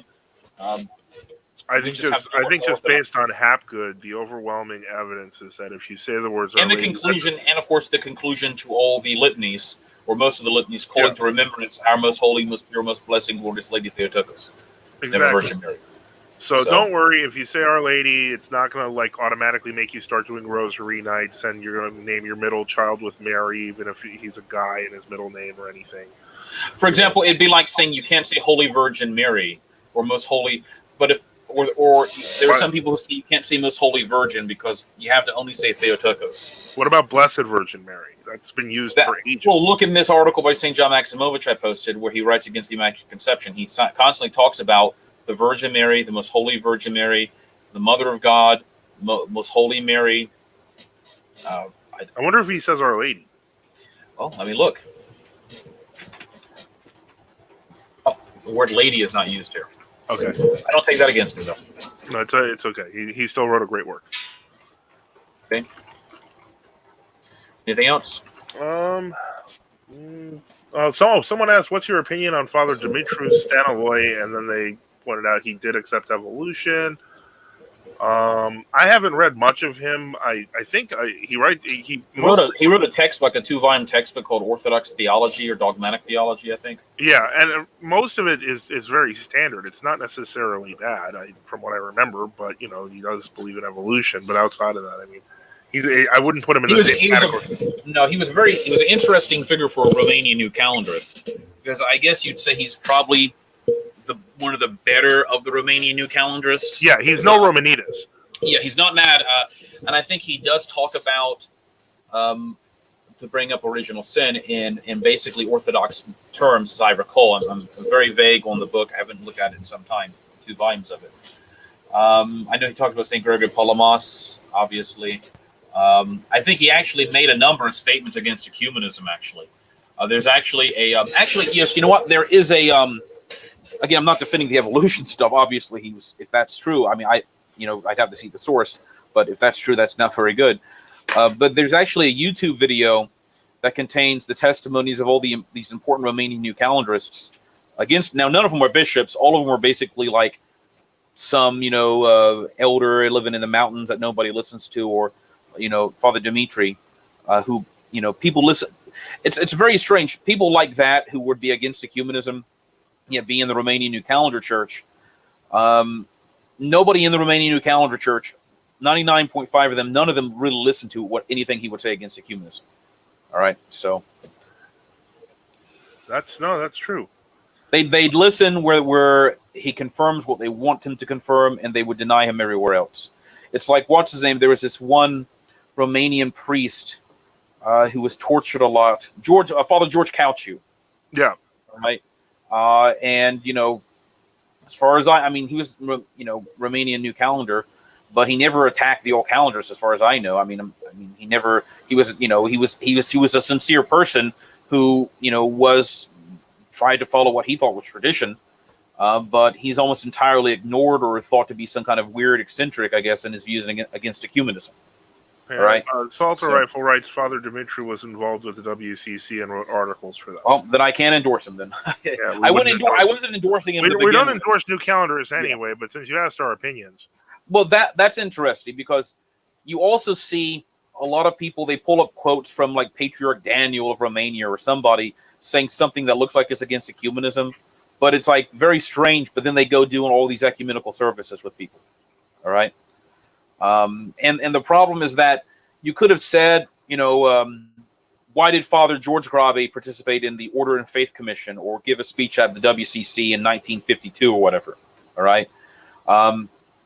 But, that's kind of where everything began. And then I think people like Father George Grabe, who later became Bishop Gregory Grabe, saw that the whole proto-ecumenical movement wasn't just about debating, being a testimony for orthodoxy among heretics, if you know what I mean. Right.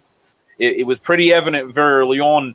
They began to see that this was promoting an idea of kind of the merger of religious views and downgrading dogmatic teachings. There's and one of the only reasons they also wanted to speak at any of these World Council Churches events in the 50s was because they didn't want the Moscow Patriarchate to be in it. Yeah. And they felt the Moscow Patriarchate would, and the Moscow Patriarchate, ironically, the Sergianists was condemning the WCC at the time. That changed when the Marxist Soviet government decided that the WCC was useful for propagating the peace movement, which was an attempt to, that was part of Soviet policy and such. Yeah, to try to stop the Cold War. Yes, but the Soviets did that basically not because they were really interested in peace. It had more to do with the fact that they financially couldn't afford this gigantic spending cause, and so they thought if they could promote peace movements, but peace movements only on their terms, then while at the same time they were promoting revolution. And of course, people like Patriarch Kirill Gudayev was one of the original founders of liberation theology back in the 1960s, or promoters of it. With Nicodim Rotov and others. And such. Mm-hmm. So, but anyway, if he was involved in that, Romanian New Calendars, I just simply cannot endorse it. So, yeah. Okay. Well, I don't see any other questions. It is 10 o'clock, so we've been going, for a little while. I mean, did you have anything you wanted to discuss, Vladika? Not really. I just wanted to see what everybody had to say. So. Yeah, well, it was interesting. So I guess we'll be back to normal schedule next week. We may do a show later in the week. You know how it is here when we do. Now, did you see the? I don't know if you saw the links. I'll post them right here in the chat. The chat via the StreamYard, so you can see these are. It's from the John Sandinapa site, but he actually translates something presents something translated from Theophilo Campagna, who is, I believe, an Orthodox bishop in like 1800 or so, against the Immaculate Conception. I did not see that. So that's actually, I thought it was a pretty good article. So you can take a look at that when you have the chance. The other point I wanted to make real quick, and I don't really have my sources here, so please forgive me. I was trying to look at some stuff, but I'm pretty sure St. Maximus the Confessor somewhere, and I remember reading this, and I'm going to break my own rule. Sometimes I do read a writer called Jean-Claude Lorchette, who is a French writer. He writes about St. Maximus, and the reason I read him is because he sources his material very, very extensively. Like he'll provide quotations, references to the work he's talking about, so I can simply look up what father, so I can confirm if what he's saying is actually what the father says.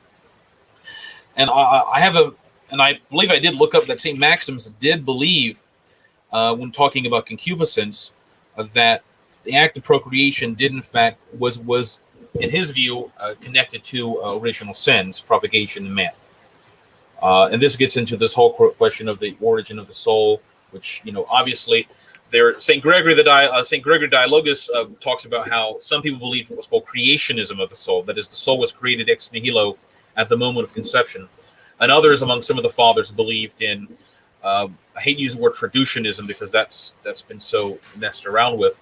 Some of them believe that the soul is created by God from kind of pre-existing. In his foreknowledge. Yeah. No. It's created. No. It's created at the moment of conception, but it's not created from nothing. It's created from the souls of the parents itself. Oh, I see. So that's sometimes called traducianism, and that's, I think St. Gregory of Nyssa or St. Gregory of Nazianzen talks about that, and a few other fathers do too.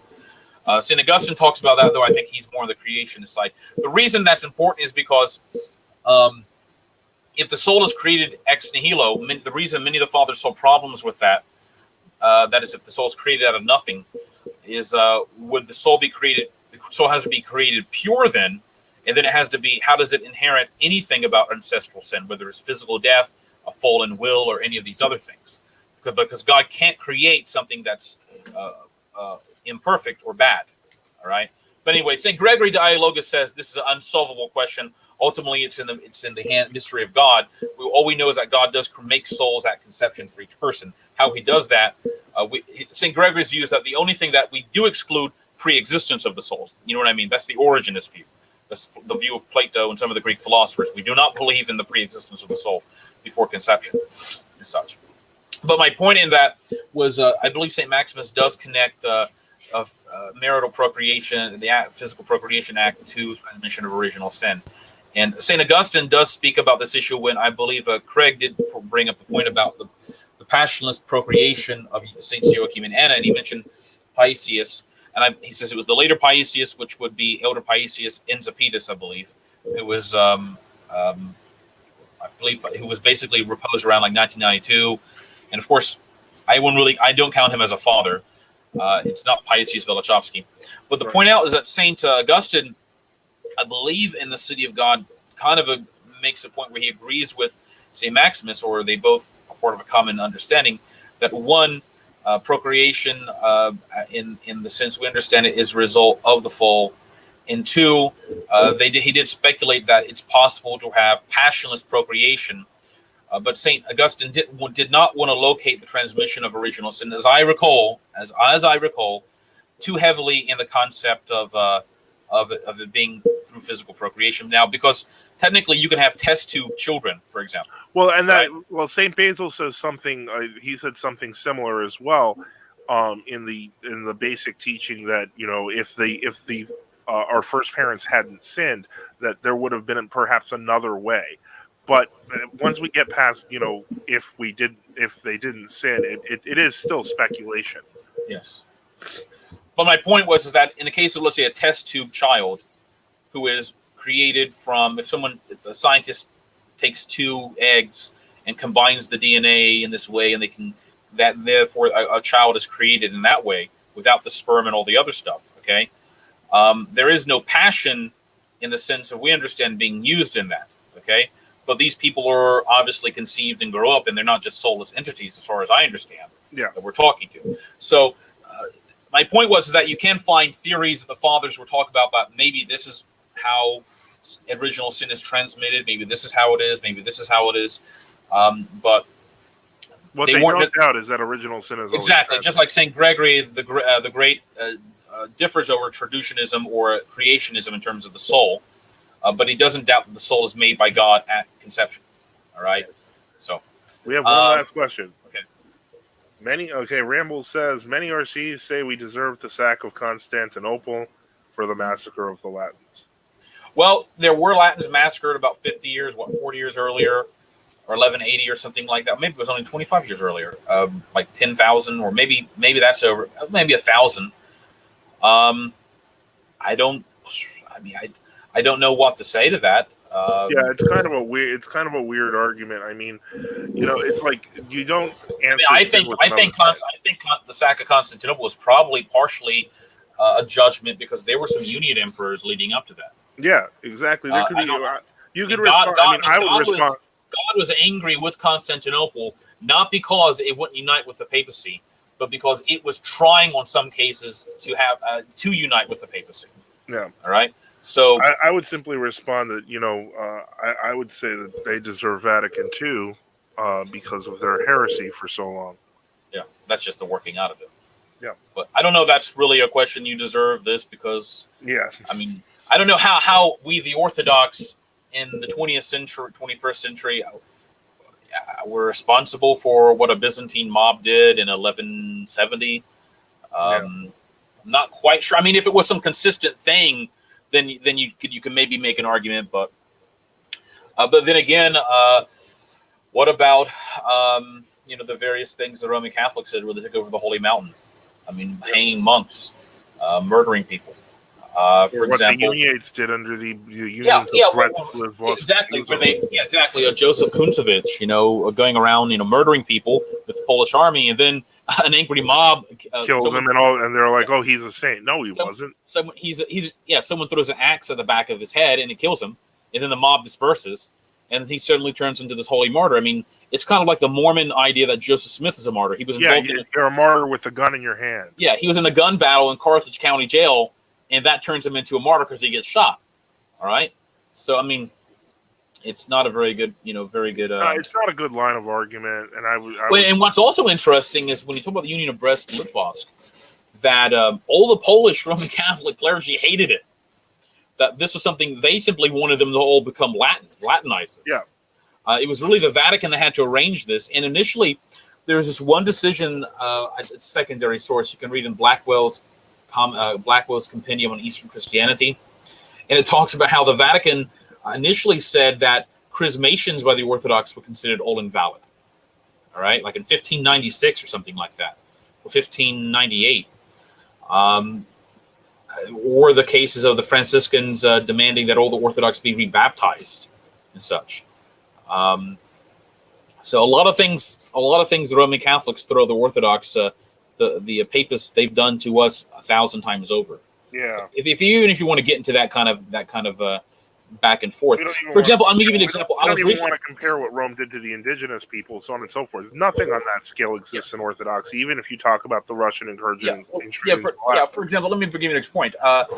The Aztec were terrible, and they killed 60,000 people like 20 years before. They captured 60,000 native tribesmen around them that were their enemies, and they all brought them to Tenochtitlan, and they sacrificed them 20 years before Cortez. Okay, but I don't see how that justifies the Spanish in 1640 going to some village and enslaving everybody. Yeah.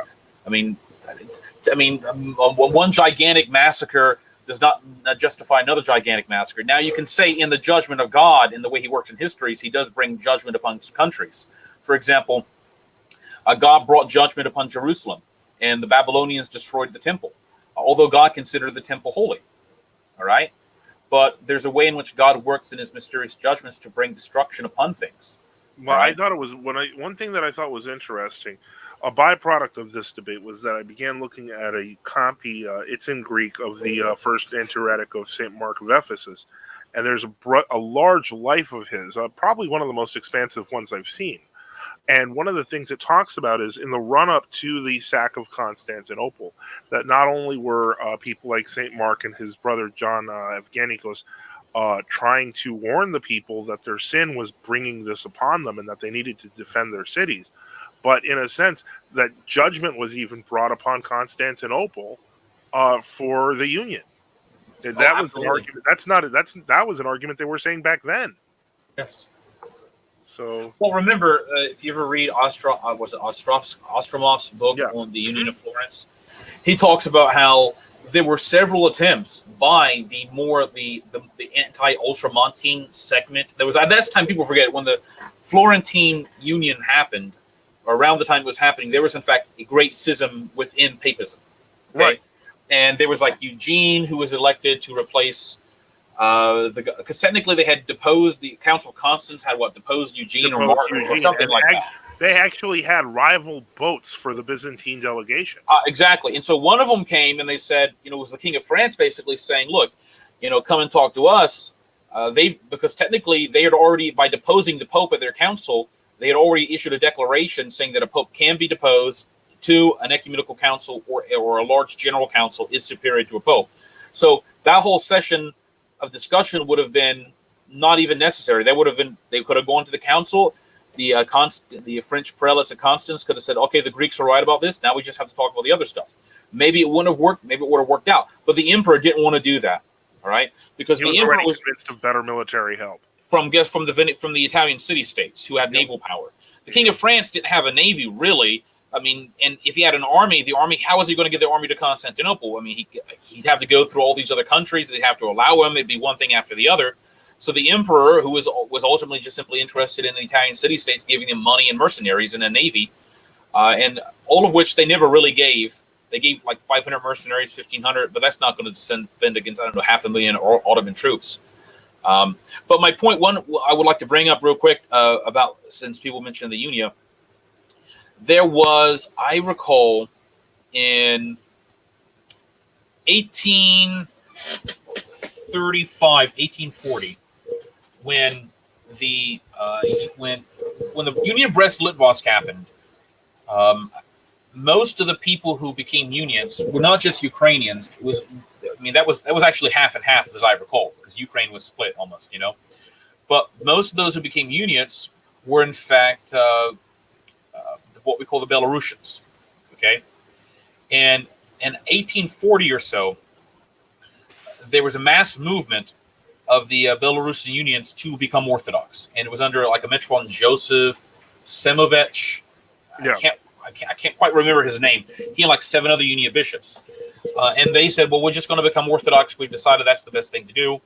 And they, with all 1.5 million uniates and 5,000 uniate priests and so and so many deacons and whatever, they were basically accepted into in mass acceptation to the Russian Orthodox Church, even though they had been ordained by schismatic heretics who had been, they had no grace of holy orders, and they were, ordained by heresies going back 100 and 200 years and such. But, by economy, the Russian Church could, I don't even know if they did vesting. I think they actually just made them sign documents of repentance and accepting Orthodoxy or something like that, But anyway, that's not so much the point. The point is that if you read the reaction in the Western world to this, they were aghast at the return of 1.5 million uniates to their ancestral Orthodoxy. All right. If you read, who was the one who wrote a Christmas Charles Dickens. Okay, there are articles written by Charles Dickens where he talks about the evil Russians and their evil emperor and their evil Russian church, and how they tortured and killed tens of thousands of uniates. And there's this whole story about this Abbess Miriam of Minsk, who was head of the Basilian convent. And the story goes that she did not want to accept the union with Orthodoxy. And so they claimed that this Metropolitan Joseph, who came to Orthodoxy, was like beating her, and he tortured her, and they were torturing the nuns, and they were putting them in basements and branding them with hot irons and, stabbing them and cutting their heads open. I mean, they claim Metropolitan Joseph basically beat one of the nuns' head open until he could take the brain out. I mean, it was just, they were marching them to Siberia. I mean, just one, if you believe, anyway, so, what's his name? Dickens believed all this. He wrote about it in like the London, Times or Gazette or whatever. Well, guess what? Why don't we hear about this story a lot anymore? Because it was all fabricated.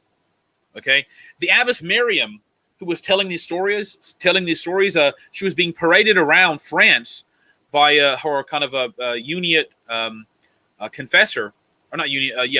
I think it was a uniate confessor. It was like a Jesuit or something like that, and preaching in French churches about all the tortures, and she was like this living saint and all this other stuff. Well, they finally brought her to Rome, like in 1852 or 1860. And the Pope was like, "Oh, you're a confessor. I'm going to give you a whole convent." So they gave her like a convent so she could have like a Byzantine uniate convent. All right. Well, a problem began to arise when they discovered, 1, she didn't speak Belarusian or Russian or Ukrainian. 2, she couldn't read Cyrillic. 3, she didn't know Church Slavonic.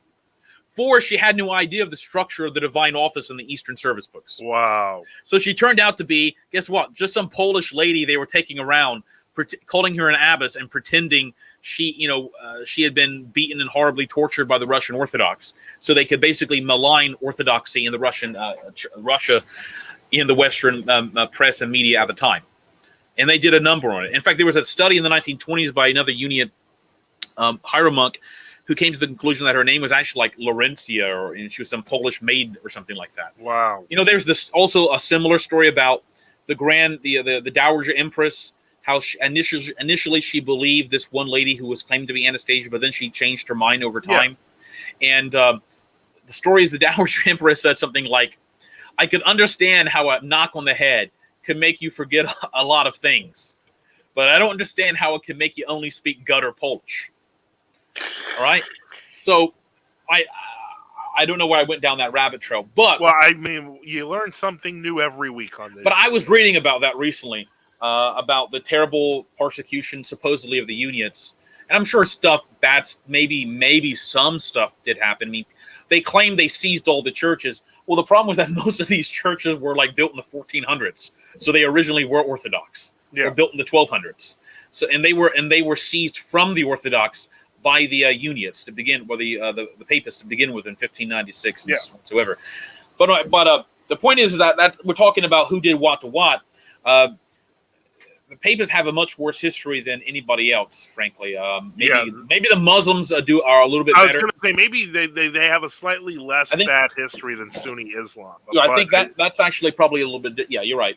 But or the Mongols, Genghis Khan, killed everybody when he took cities. So that or the Soviets, who killed way more than all religions combined, or the Chinese, etc. But anyway, that's just an example of when you start looking in some of these stories that people talk about the persecution of the Uniates. A lot of it amounts to the Russian church basically saying this was our building 200 years ago. It was stolen from us. The people are now Orthodox. Just because you got one or two Uniate people who don't want to join the Union, they can't control the building anymore, if you know what I mean. Anyway, I thought that was an interesting point in history. And it just shows you how there was a propaganda about Orthodoxy everywhere. Especially coming out of the Roman Catholics despised us, the Protestants, except for there was a Philo-Orthodox segment within certain parts of Anglicanism, which really had no power ever. But aside, like Birkbeck and maybe a few others who kind of were friendly. But the world basically regarded. Oh, for example, you can look at periodicals. For example, I was recently reading from like 1914, 1915, German periodicals. Or Austrian periodicals or whatever, and anyway, I won't go into that now. But it's just like lies whatsoever. They talk about the horrible Tsar and how the Tsar ate human flesh. That might be a good show for next week. We could just dispel lies that are historical lies about Orthodoxy. But there was no Abbess Miriam. She was just made up personality of an imposter, and there was no Basilian convent of like 250 Uniate nuns in Minsk. Anyway, they just made up the whole story to attack the church. That's all they did. So. Okay. All right. Well, again, thanks to everyone for listening, making comments, asking questions. Thanks to Craig for being here. And as always, thank you, Vladika. We know that your schedule is getting busier and busier. But I'm always eternally grateful you're here. And I'm sure everyone who's listening is. So, as long as we can keep you, we're going to have you. And, it's a lot of Peter McGillow's writings St. Peter McGillow's writings are in English. I'll just say that real quick. How many of Peter McGillow's writings? Well, I know his catechism's in English. Well, the problem is the catechism was in fact not simply Metropolitan Peter McGillow's. Right, it was corrected. It was actually corrected by 4 or 5 councils and other people. So it's actually a composite document that the basis of it's his. But I'm sure there are probably more writings of his in English, though. Not many, but I have to find them. Someone says Diorites basically believe the West was always heretical, and our saints after Florence into the 20th century were basically Aquinas. What does that mean? After Florence? Because what it means is that basically that the Diorites basically kind of put the West was always heretical, and saints that come after Florence, the saints of the 14th to 20th century, were basically all scholastics who sounded. So even the Orthodox saints for 600 years didn't understand Orthodoxy. Yeah, exactly. Well, that's just another heresy. Well, that's why J. Dyer is so big. He's clearing it up for everyone. This is the same thing Michael Askell did. This is the same thing the Hockna people, Romantic. This has all been tried before. This is old hat. Yeah, it's renovationism. That's all it is. Okay. All right. Well, thank you everyone for listening. Thank you for being here. We'll announce our next show. Maybe we'll do one later in the week, but otherwise we'll be here next weekend or the beginning of the week in this case. And everyone have a good night. One thing, I didn't listen. Okay, never mind. Go ahead. Okay, no, go ahead. What do you say? Someone says they accuse St. Nicodemus the Hagiorite of being scholastic in Latin. What? Oh, Christos Yanas accuses him of that. I know Christos Yanas hates St. Nicodemus and won't even call him a saint. So, and Joseph Farrell, I mean, what? Yeah, I don't even. Do we even need to go down that route? Not even discussing Joseph. I mean, the guy Farrell, who basically left Orthodoxy or any semblance of it and claims to embrace Neoplatonic religion he invented. Yeah, we're not going there. Okay, anyway, all right. All right. Have a good night, everyone. Vladika, benedicite. Benedicite.